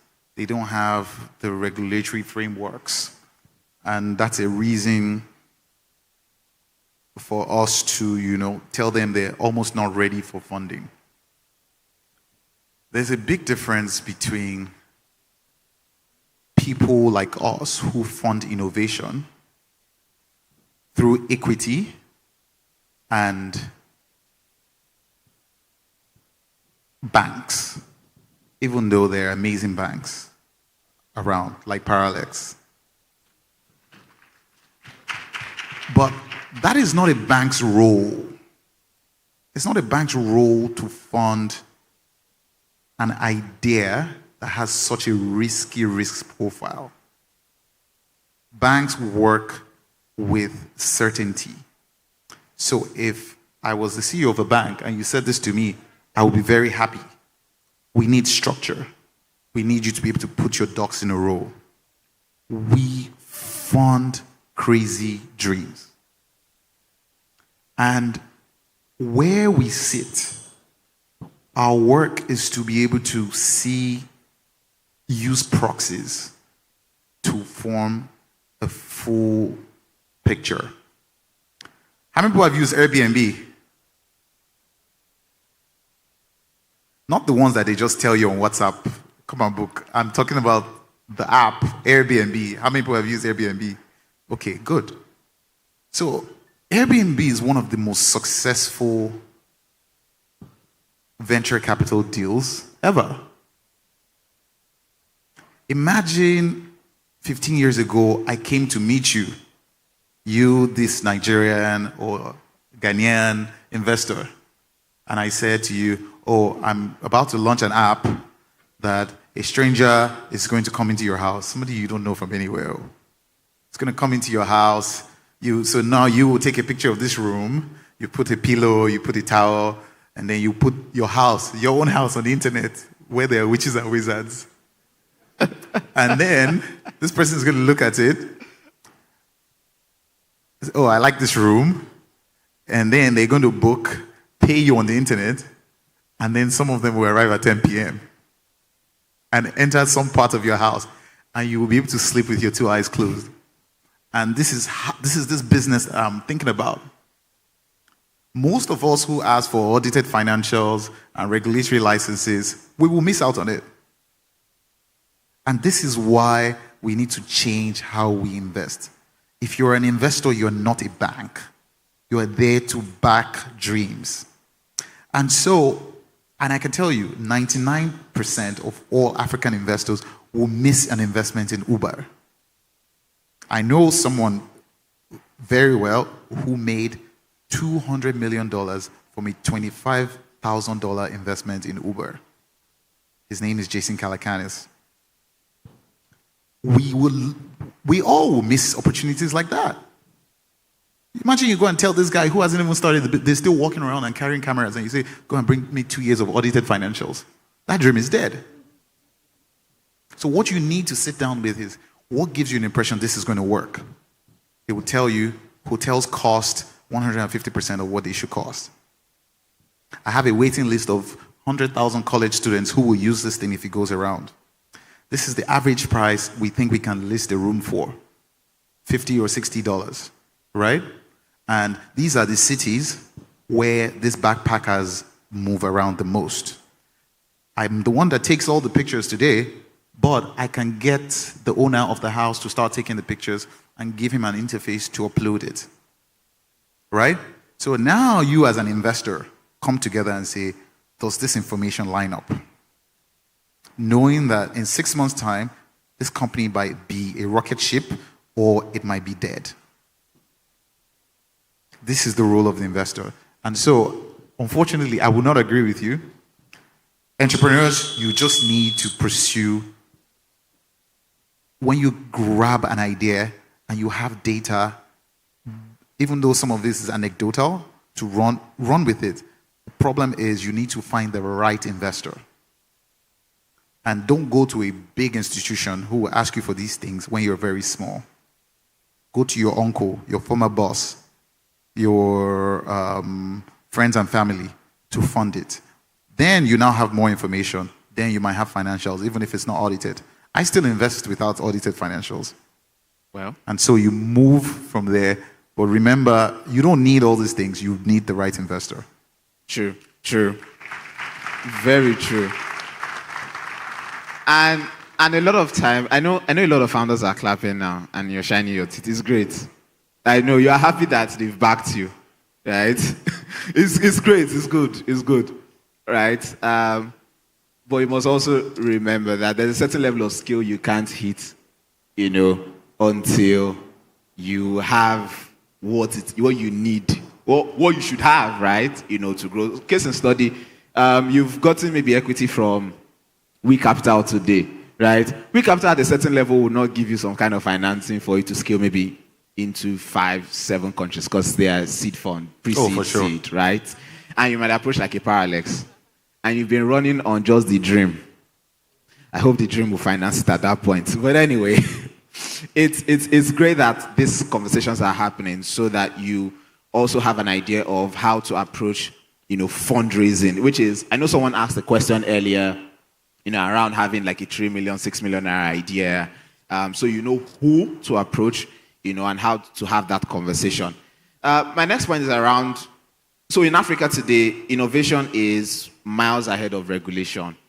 And we are constantly convening breakout rooms. We are constantly having policy breakfast sessions, with ministries, heads of government to see how, regulation can catch up with innovation, right? And we are getting there. Very similar case was how the Nigerian government's IDIC fund, got involved in the ventures platforms, fundraise recently, which gives, some form of, hope that at least Nigeria is trying to catch up, right? So if there's any member of government here or, heads of ministries or people who work in the civil service, right? What would your thoughts be to them around how, regulation can begin to maybe match up innovation, or how we can create more sandboxes, to allow innovation thrive, even when the policies are not, written black and white in paper? Yeah, I think the government's role is very important, especially in developing countries. My take has always been that government being a participant, right? Things like IDICE are great, but it might not be what's really going to unlock the scale. What government needs to do usually is foster trust, increase, for example, our risk rating as a country, try to stabilize the currency, try to create things like certificates of capital importation, and then stay out of the way. Right? When you do these things, Nigerians are very resourceful people. I go to some weird countries and I find another Nigerian hustling. And I'm like, what are you doing here? They say, me, the same investors you came to meet, I came to meet them here. But the thing is, if we have that backing of creating regulatory frameworks that foster investor trust, it would do 80% of the work. It would do 80% of the work. For example, as I was on my way here, I did get a call from someone in, I think, the Ministry of Employment or Finance in Algeria saying, oh, we need you next week to come and facilitate some sessions. The government is paying for this, but they're not necessarily investing.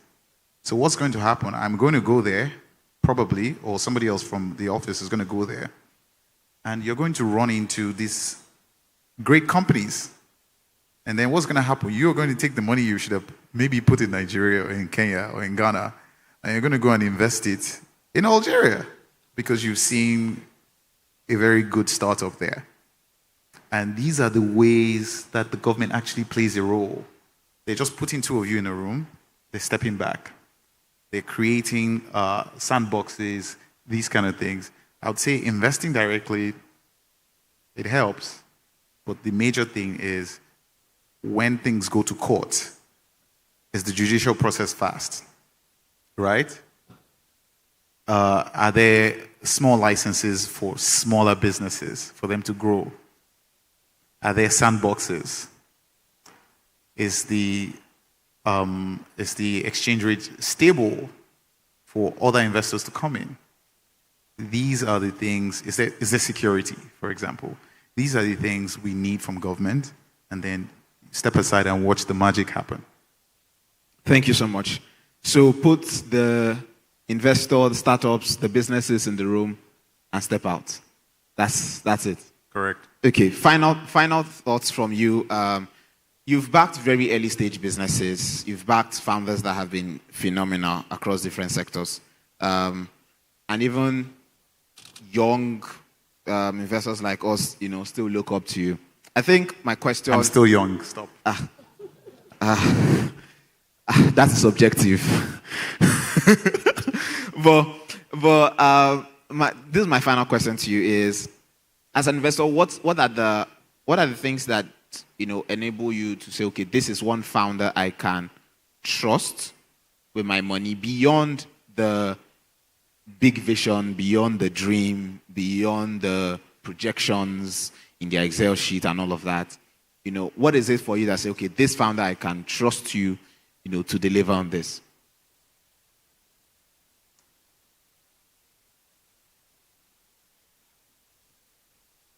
And when I say this, I'm narrowing down to the founder. The founder. Right? The bankers in the house will tell you that there is something called 5 C's of credit. Are there any bankers in the house? 5 C's of credit. Which one is the most important?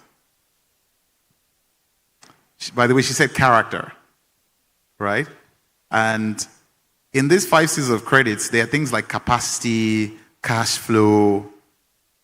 But the people who put this together said that the character of that person is more important than even their capacity to pay. And it's the same when you're investing. What makes it tricky is when an investor meets a founder that they haven't known for a long time. Sometimes it takes time to establish character, right? When you meet a founder that you haven't known for a long time, how do you establish character? Especially in a country like Nigeria, where people pop up from nowhere and are driving expensive cars and flying private jets on social media, right, in 6 months. How do you establish character? You start to use, one, proxies. And there's a saying that past behavior is the best determinant of future behavior. If you remember when I went back, when I was supporting early stage founders, if you run this business for a long time, you would have prior investors, people who backed you 5 years ago. We would get on the phone with those guys, right? How do you feel about this? Are you going to keep backing this founder? If they have something else to say, even if you don't take a hook, line, and sinker, it's a data point. There are people who have worked with you We go to the people who you've hired in the past, people who have just left and they're living their life somewhere. We get them on the phone. Some will be like, I don't like that person, but they're very straightforward and hardworking. Some will say, my style and her style just don't match. Some will say, he's always stealing company money. I was afraid the company was going to collapse. Right? And the truth is, by the time you extrapolate and triangulate these things, you might get a good proxy of this person's character. Or there's some, I'm sure everyone knows a founder that has raised money for a company. 6 months later, it wasn't working. They shut it down. They go sabbatical for 3 months. They come up, they change the name. They go out and raise money again. It tells you about their character. So the question is, what are you going to do when things get hard? Those are proxies of your character.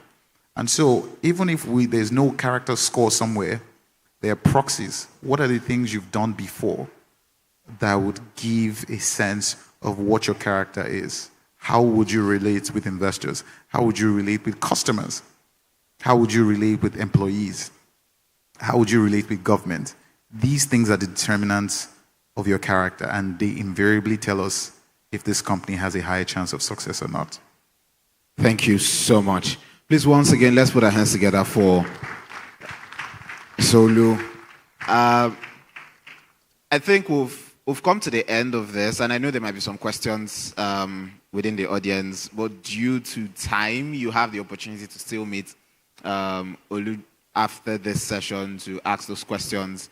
And you can reach out to him on LinkedIn. He'll definitely respond to you, or tag him on X. But this conversation was really critical because we are seeing trust build up, and we want to ensure that it grows over the next few years so that as we attract more capital, it wouldn't go down the drain. We can see global investors see this market as one that is fascinating and one that they will always want to come to. And I hope this session, was impactful for someone out there.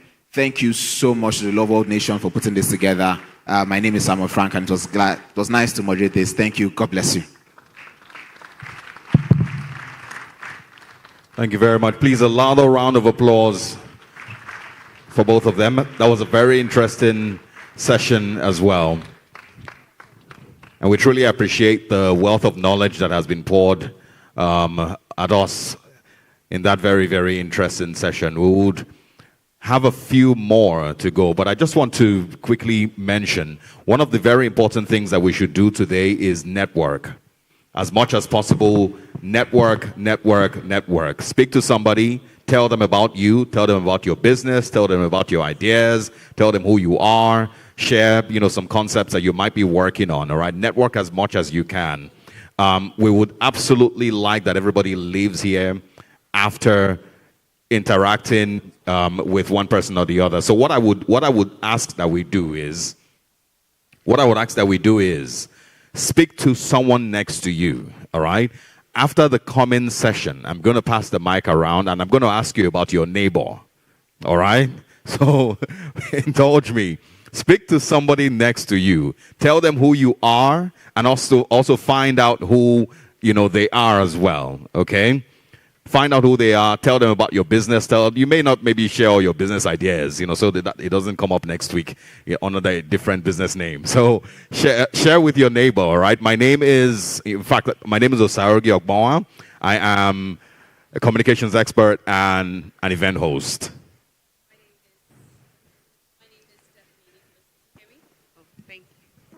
My name is Stephanie Nicholas, better known as Voice of Steph. I'm a multiple award-winning professional voiceover artist, TV presenter, and event host. And might I say, you've probably heard my voice. Do you want to know where you've heard my voice from? If you don't give me a response, I'm not going to answer. Do you want to know where you've heard my voice from? Okay, so you know when you call a particular telecoms network? Stephanie's about to show off, by the way.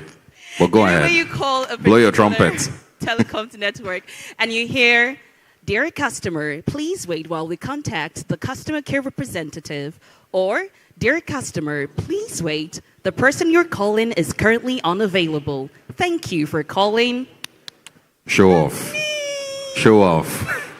So yes, Stephanie does. Blow my trumpet, Stephanie does a ton of all the female voiceovers that you hear across Nigeria. If you're driving in your car and you hear a voice advertising for any brand that you can imagine. I would be surprised if you haven't done for Parallax already. But almost all the brands in Nigeria, most of the female voices are hers.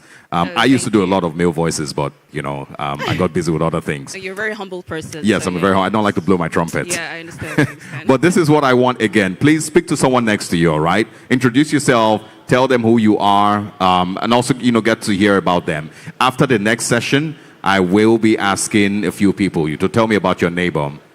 Oh. All right. Okay. But before we bring up the next session, all right?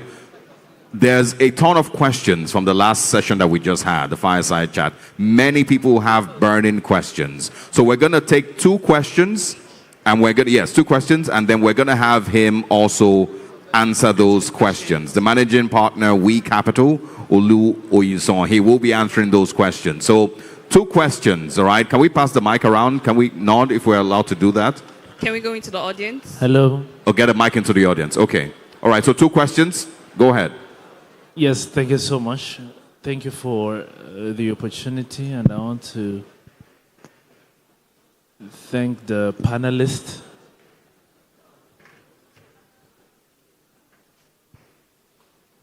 Please go ahead, please. All right. I want to thank the panelists for this wonderful time we're having. Now, my question is, I have two questions. I don't know if I can just quickly go ahead with them. The first question is about the topic the chairman, our dear pastor, was talking about the purpose of the capital. We have seen in the tech world where money is being invested in companies that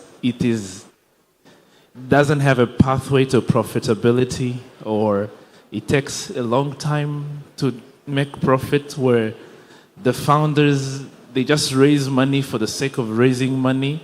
So they raise the first series so that they can raise another money for the Series A and another money for the Series B, until there is no pathway to profit.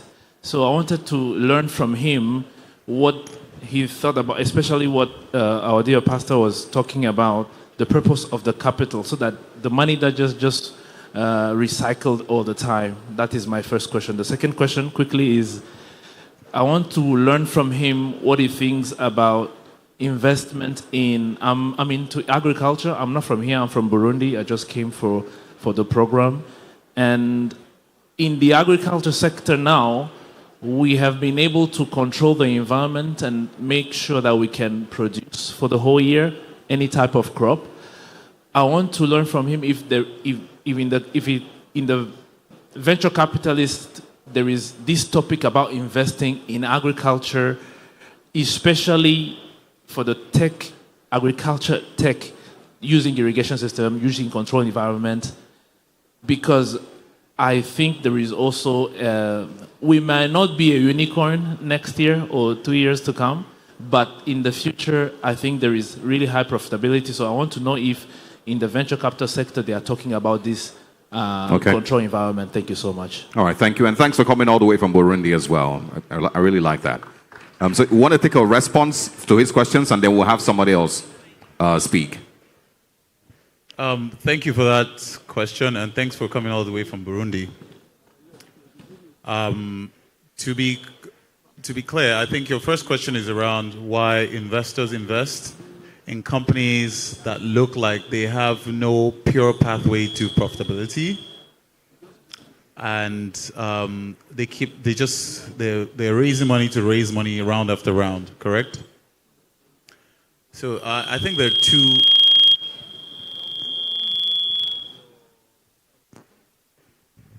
I think there are two ways to look at that. There are some founders who raise money for the sake of raising money, right? And it's bad. But there's also something to learn from them. Fundraising is an art on its own, right? So you might be able to build a successful company, but not be good at fundraising. but you need money to run that business. So those guys who are successfully raising round after round from investors, but you know how to build a business, you need to either partner with them or learn the art of fundraising from them. All right? There's an art to it, and it's sales, basically. The second one is, and this is usually not agreed with by traditional financiers, is that you don't have to be profitable to generate or create value. We probably all use WhatsApp in this room, right?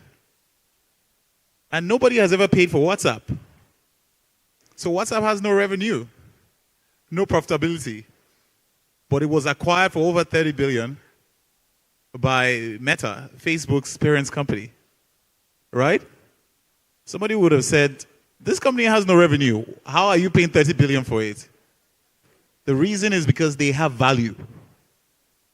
Uber was a loss-making company when it went public for 64 billion, right? It was loss-making. So the thing is, you have to make sure that you're creating value. Is this going to be valuable to somebody else? It doesn't have to always be profit and revenue, but 95% of the time it has to be revenue and profit. But there's 5% where you're creating value without those two things. I hope it answers your question. Hello. All right. Thank you very much. Please, a round of applause for him. We have time for one more person. Please, I would appeal that you keep it as brief as possible. Go straight to your question. Let's speak to our friend here. I think I saw his hand up first. Quickly. Hello, thank you. My name is Joshua, and I'm a data analyst. And my question goes this way. I don't want to build a company. I just want to solve problems. I want to create a solution, and solution valuable for everyday living. How do I go about this? Because, I mean, everybody is thinking about, okay, being a founder. I don't want to go that route. How do I go about funding if I don't want to build a company around the solution I'm providing? That's my question. All right, thank you very much, and thank you for keeping it brief as well.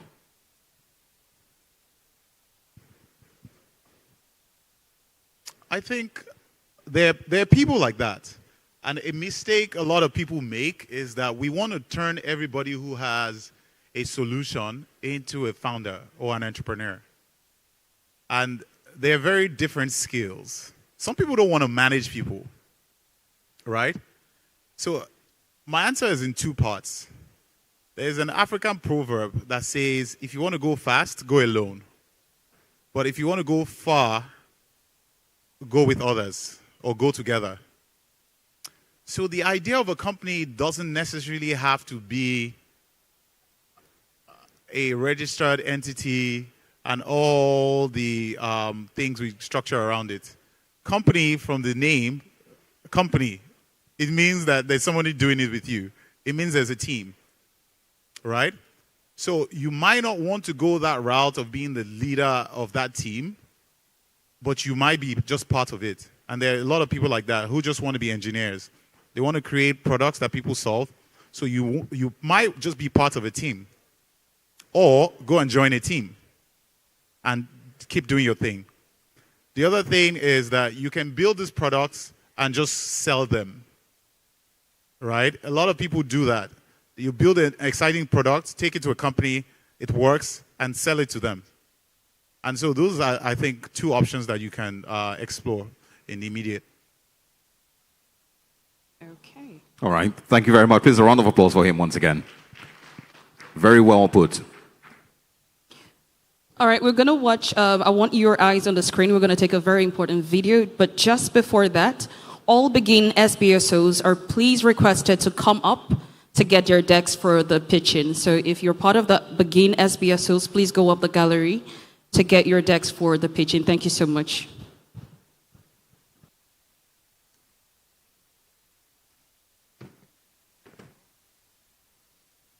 The Business Expansion and Growth Initiative. The Business Expansion and Growth Initiative is Begin. is a transformative empowerment program designed to scale up small-scale enterprises within Love World Nation by connecting them with essential funding, mentorship, capacity-building opportunities, and global market access. The initiative is strategically designed to position these businesses as engines of sustainable economic growth within the Love World ecosystem and beyond. Through Begin, selected businesses will gain access to business-friendly loan facilities and grants, strategic partnerships, market expansion opportunities, mentorship, training, and support, branding and visibility through Love World channels. Begin represents a bold commitment to kingdom prosperity through economic empowerment. By facilitating access to 50 to 100 billion naira in growth capital and guiding Love World businesses toward excellence and expansion, Begin will redefine the future of business within Love World Nation.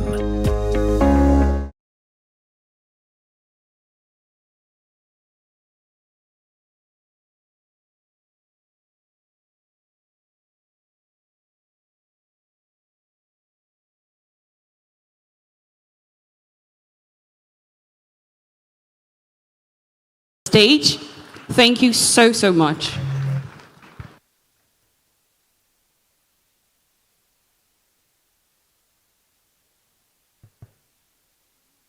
Good afternoon. Good afternoon. Okay. I stand on existing protocol. I thank you for having me here.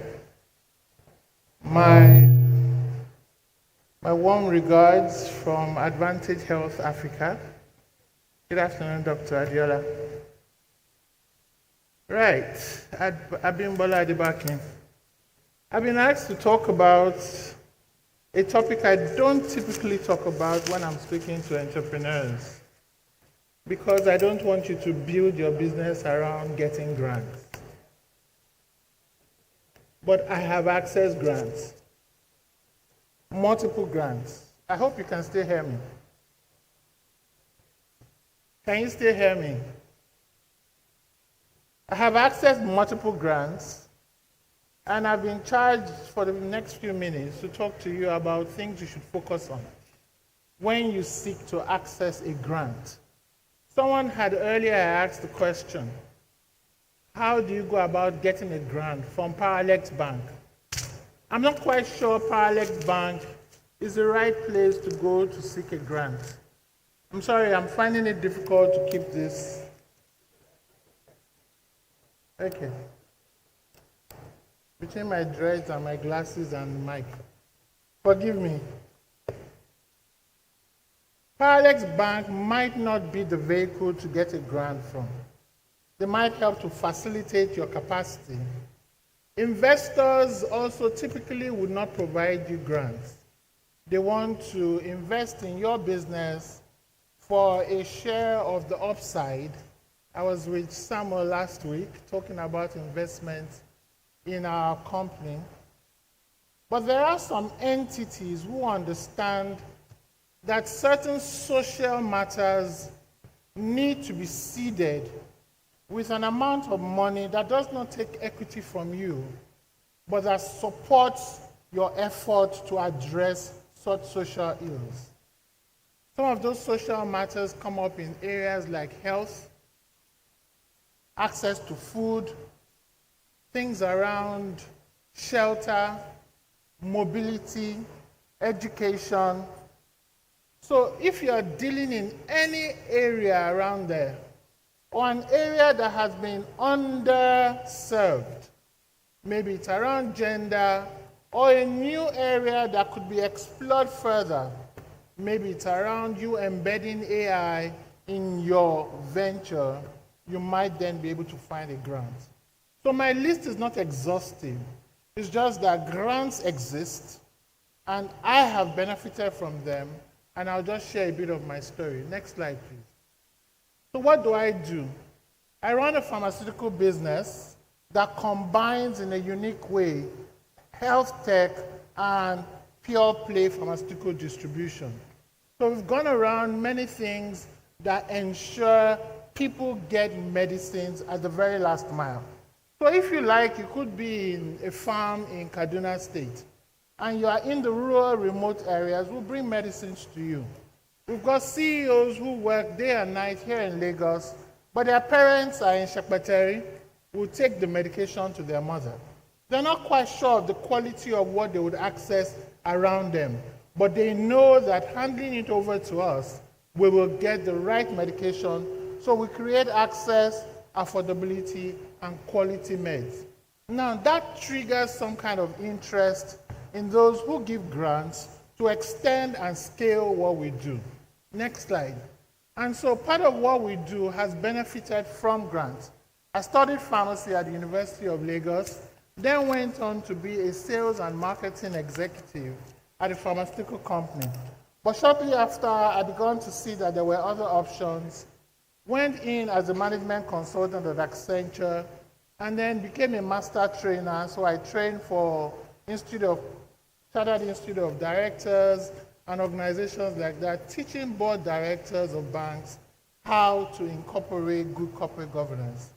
But one thing that has shaped my trajectory was when I served as the Chief Operating Officer for the Tony Elumelu Foundation. Is there anyone here who is a recipient of the $5,000 grant that is shared by Tony Elumelu every year to 1,000 entrepreneurs across Africa to help you prove your concept? Anybody here? Okay, good. So that means that is somewhere that you can apply to say, Tony, you seem to believe entrepreneurship is the way for Africa. Not aid, but enterprise. All right, I've got an enterprise that is addressing XYZ. I would like to be seeded with this amount of money. But a beautiful thing that comes with most grants is that side by side a grant is some level of capacity development. So seek grants that also ensure you are trained, you are mentored, and doors are open to you that create access. So that entrepreneurship development, you can see a picture down there where someone that was involved in recycling then got a trike, an electronic bike, that would help them to get more items for recycling and enhance their capacity. So these are various things that are happening in the world of capacity development. Giving grants, seeding you to make sure you can prove your concept, and then combining it with a lot of capacity development. With the Tony Elumelu, for example, there's mentorship, there's a scheduled program that you go through for almost 12 weeks, and I borrowed that model and then developed one for pharmacists. So young pharmacists now have gone through a cohort once a year, and we're now on the 8th cohort, where they go through a deliberate, intentional, intense program to build up their capacity, to be either entrepreneurs or to be better employees in organizations. Next slide. Now, most people ought to start their organizations or their ventures bootstrapping. And what does bootstrapping mean? It means you take up your load, wear it on you, and carry it. That mindset is a mindset from someone who is enabled to think that I have what it takes to move forward. Now, if you go into entrepreneurship with the mindset that I've got to get from others before I move forward, you will hardly make a success of it. It's going to be more difficult for that type of mindset to move forward. What you will then attract will be those who will try to subjugate you or, in one way or the other, exploit you. I had a young lady that met with me 2 weeks ago, and she was talking about her business, and I could see how enterprising she was. And she said, oh, I own 30%. You've just started off and you own 30%. Why? Oh, somebody promised to bring capital and he collected 70%. That's a failure that is in the making. You can see the foundation is already rocky. So I'm urging you, please, be careful the kind of funds you access from the beginning. Now we'll get to grant. So first of all, have the mindset that I am going to bootstrap. I have something in my hands already, and I will use what I have to get what I need. It might be social capital that you have. And what is social capital? It's simply you coming up with the trust and the goodwill that you have built over the years. To be able to speak to someone to say, borrow me your platform to work. And that's what happened to me. One or two sessions that I had where someone said, oh, come and speak to my own network of pharmacists that need your kind of insight. And I went with my insight, and from there I began to sell consulting services to them. So I bootstrapped by running gigs. Some of you know how to do things on the side. Think of that as a source of funding for your main venture that you want to get into. Don't think of yourself as hopeless and helpless simply because you don't have ready cash. Are we together? The second point is that there are people who we term FFFs, and that acronym stands for what? Friends, family. Who knows the last F? Say it loudly now. Now, why are they called fools? It's not because they are inept. It is because this third category of people believe in you. They can see you are growing horns and your skin color is changing to blue. They still believe in you. Are we together? There is this magic or energy, some spark in your eyes that they love, or you connect. The solution you are trying to solve is a solution their grandmother told them about. And then you have come to describe exactly their dreams. This is how Pharaoh believed in who? Joseph. And he said, you seem to have the interpretation. You come and implement. Those fools, in quotes, may turn out to open doors for you. They may turn out to give you strong platforms that then you can use, or they may turn out to invest cash into your business. And cash is not everything. Sometimes they may give you a 1 million user platform for you to use for pilot. Hello? Some of you are running around town looking for users, and a fool will say, a good fool will say, come and sell your product to my own clients. I know someone who I was told by a third party sells peanuts in a bag, and he sells, let's say, I can't remember the exact figures. Let's say he sells 10 million packs of those peanuts every week in Nigeria, and he uses the guys that have kiosks in front of our houses, and he distributes, and he's paid cash. And those peanuts, let's say they cost about 100 naira. And so he's created a formidable distribution system. And then he comes to you and you say, oh, I make coconut flakes. My own is coated in milk. And from it, I'm struggling to get through supermarkets. He says, forget about that. Come to my platform. As I'm distributing peanuts, I can distribute your coconut flakes. You'll be trying to catch up with demand. You will be there day and night, day and night, day and night, because he has created for you a formidable distribution channel. So sometimes these are the kind of fools you should be looking out for. So you need FFFs. Hopefully you have created a good rapport with your family members. And you're not the type of person that only calls when you need cash. So I did say that some fools then invest in your business, and we term them angel investors. Who are angels? They give you a seed at a stage called the pre-seed or the seed stage of your business. And they may take it at it's high value. You may give them 20%, 10%, 15% of the equity.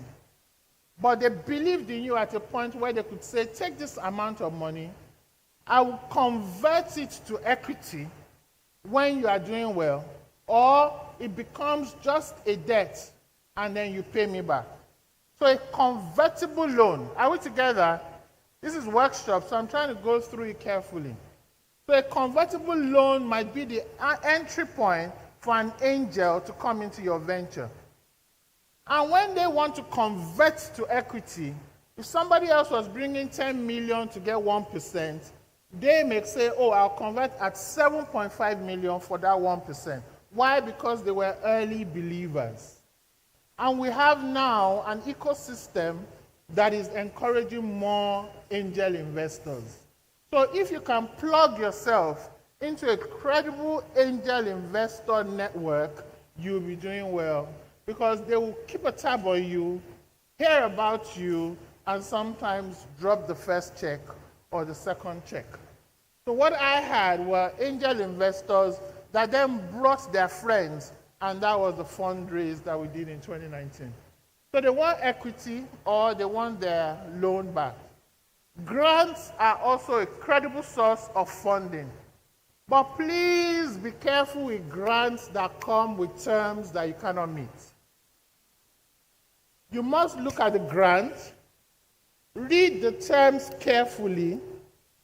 Don't be too excited that they want to give you money.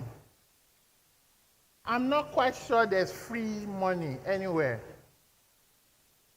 I'm not quite sure. I think almost everything is tied to certain conditions. So when you're accessing a grant, are they going to ask for your mom's liver or your grandmother's hair? So check. Are we together? Check. Some of them may give you a grant and then set up milestones that you cannot achieve. You do what? You negotiate those terms. There are milestones. They want you to have built 2,000 houses with a grant of $25,000. You commit to what you're able to do, because what typically happens is that the first few grants you get, they test your integrity. They test your credibility, and they test how well you can keep your word. So please, under-promise and do what? Over-deliver. Debt finance is also a credible way, and when you're beginning to talk about debt, then you're beginning to talk to a bank. And the better you can structure your debt payment, moratorium, and all of those things, the better. I'm extremely happy that Powerlex Bank has a non-collateral funding that it can use to support you. But what they're looking for, I'm sure, is your ability to repay, to get the principal back, and you can give somebody else. Next slide. So these are some grants that I have accessed. They're not all grants, but some of them position you into an ecosystem where you can then access grants. So like I said, I'm in pharmaceuticals. So there's an organization that would seed you with 50,000 euros, and when you do well with that, you can then apply for more. So we did well with the first, then applied for more, and then they thought, all right, we can give some 100, some 150, and so on, and we got the follow-on finance. Why I'm saying this is because there are different types of grants out there. This one came by Bayer Foundation, that came with half was money, 25,000 euros, the other half was training, which they paid for. And why did I know that it was paid for? When we started the training and I saw the value, I asked that, oh, can all my managers join in this training? So it's not just me, and they agreed. So 12 people were doing the training every week, which was fantastic. And I thought, should all my, because I have 100 staff, 102. So I just said, should all my staff also do this training? And I went to their online platform and I said, one was like 1,500. One was 2,000. I said, okay. We backtracked and just focused on the first. So I knew that that training was worth the value that they put on it. Some, it's not worth it, so they waste your time. So check, and get references. Another one, investing in innovation, wanted to create a network where Can you still hear me? Getting paranoid about this.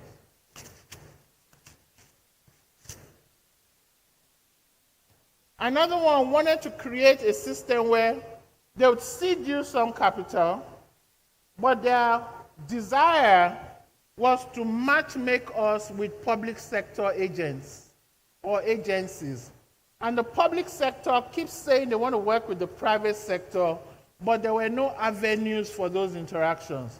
So investing in innovation, one of their key or hallmark was to bring us into the room and we'll do sessions with public sector and then they'll continue to foster. There's a session we're having this December that I'm still invited to. There are about 21 meetings that have been set up for me with various parties, all to make sure we still keep getting connected. If I'm working in supply chain in pharmaceuticals, the government needs it, but how can we interact? Because left to Abimbola, she's busy doing her work. She doesn't have time for the government. Are we together? So please don't ignore some of these avenues that don't necessarily give you money, but they give you access. Did you hear that? They may not necessarily give you money, like Health Tech Hub. They are based in Rwanda, and they selected a few of us across Africa, and they didn't give cash. They did eventually then introduce a $100,000 thing. We applied for it, we didn't get it. But they increased our connection and our visibility. So some of these things convert to cash as you move on. I hope this is helpful. Now, put in your system whatever way that you can to identify local grant givers, international or African-based grant givers, and those in the global space. Because some of them will be speaking to you. They may be speaking to your area, and then focus on that area. I'm almost done. Next slide. This is important for me to say. I would not do my work if I don't mention, especially the last line. So tune in, don't switch off your channel, don't sleep off. We'll get to that last point. For grants, there's something called the law of averages. The more you apply, the more your chances of getting. You know, I can come out with slides upon slides of those I have won. But I won't normally come up with the ones that have rejected us. Have you seen anybody presenting all the rejections they got before marriage? They just present the woman now and then marry. Please keep trying. With each one, consciously open your eyes and your mind to say, what should I learn from this? For me, we had been applying and then got tired and got busy with our work. Then some young guy that I was mentoring said he wanted to work with us in between his master's and his PhD. He just wanted some work for 6 months. So he came back to the country and started to work with us. And the opportunity for an application came up, and I said, come, take this and handle it. Check with me if you need anything. That was the first one we won. So when he did that first one, I quickly assigned a more permanent staff to shadow him, to learn how he was doing it, and we started applying. But if I tell you the number of rejections we've gotten, you will not believe it. But we have gotten successes as well.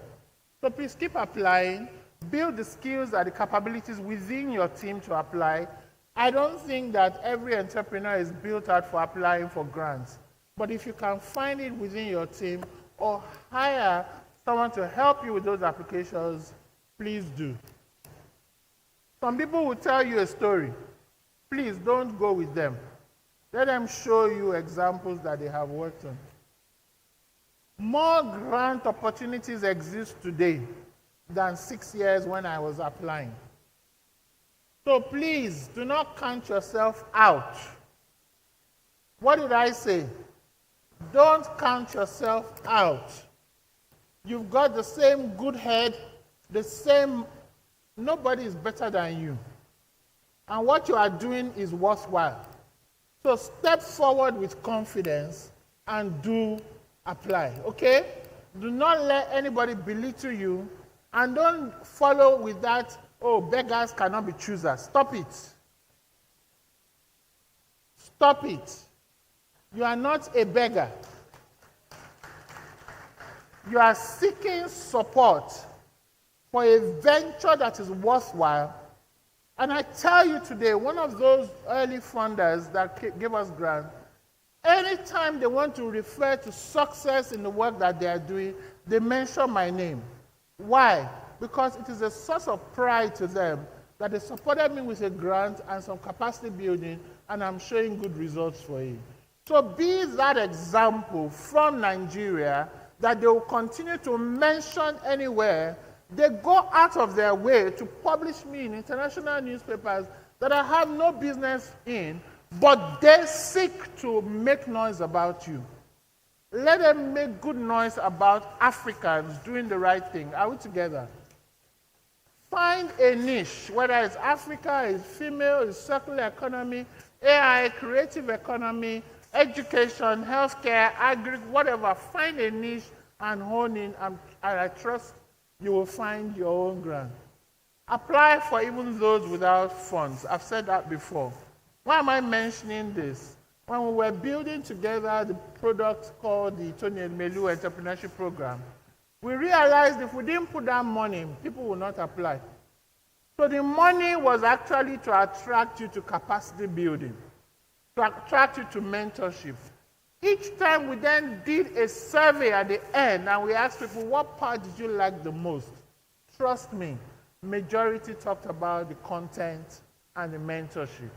But sometimes the money is to attract.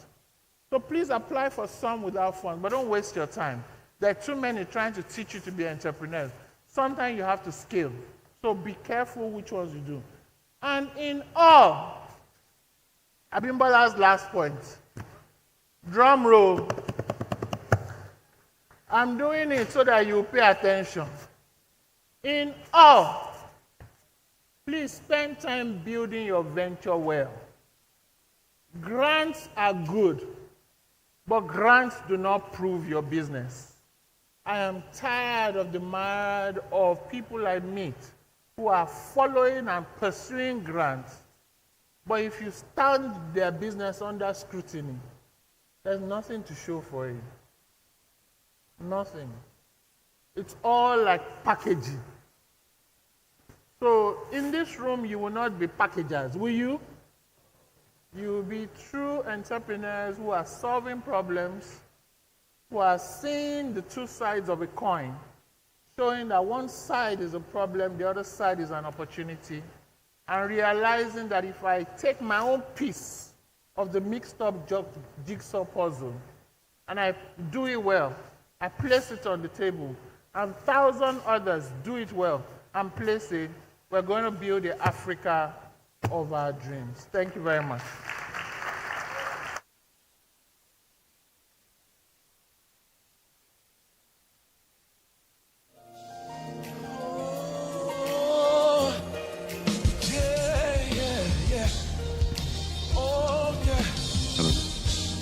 Hello. Thank you very much. Please a louder round of applause for that. I think that was also very, very inspiring, very educative. Very insightful as well. Yes, there's so much to pick up from all the information that was just shared. So thank you very much for that. I just want to make a few quick announcements for reparking before we continue. If you are here with a Lexus, a silver Lexus, with the plate number EKBE 366BQ, please, we would need that you please assist us with reparking your vehicle. A red Toyota Corolla APP 841GD would also like that you assist us with reparking your vehicle. It's very, very urgent and very important. Okay, and I'd like to take this announcement one more time. All Begin SBOs, please go up the gallery to collect your decks for pitching. If you're part of the Begin SBOs, please go up the gallery just behind you to collect your decks for pitching. Thank you. All right. Like I said earlier, one of the things that I'm hoping that we all do today is network. We would like that we exchange complimentary cards. we tell one person or the other about ourselves. And I had asked earlier that we please introduce ourselves to one person or the other. So I'm gonna, give you 1 minute once again. Introduce yourself to the person sitting next to you. Because when I come to you, I'm not going to be asking about yourself. I'm going to be asking you about somebody around you. Tell me about your neighbor. All right. So I want to know what their name is, what they do, what kind of business they're into, anything in that regard. So once again, remember to please network. Some of the things that we're doing here today are going to be helped by the amount of networking that happens here. I also want to I think one of the things that caught my attention, I'm not sure if you've been there, when they say if you sell an idea or if you build a solution, you would make a lot of money. That you don't have to chase, I don't know how I said, you don't have to chase investors. That you just need to create ideas. And once you create ideas that solve problems for people, you eventually. And so I remember that there's been times in my life where I've been thinking to myself, what solution? What's the thing that people need? What ideas can I think of, that are gonna, improve the quality of lives of people? And so I know many people have been there. I'm gonna, go around later on and also ask that question. We're gonna do that. All right, ladies and gentlemen, we are going to go on a very brief lunch break, and we will be back by 2:30 p.m. So feel free to take selfies, look around, make videos, and like Osaroge said, network, very important. We'll be right back. Absolutely. When we come back, we're going to be asking you about one person or the other. So please ensure that you network. The food is going to be brought to you at your seat. You don't have to go anywhere. So please be seated. You will be served at your seat, and we will be back, right after lunchtime. But once again, remember to please network. Thank you very much. Thank you so much. Ladies and gentlemen. All right.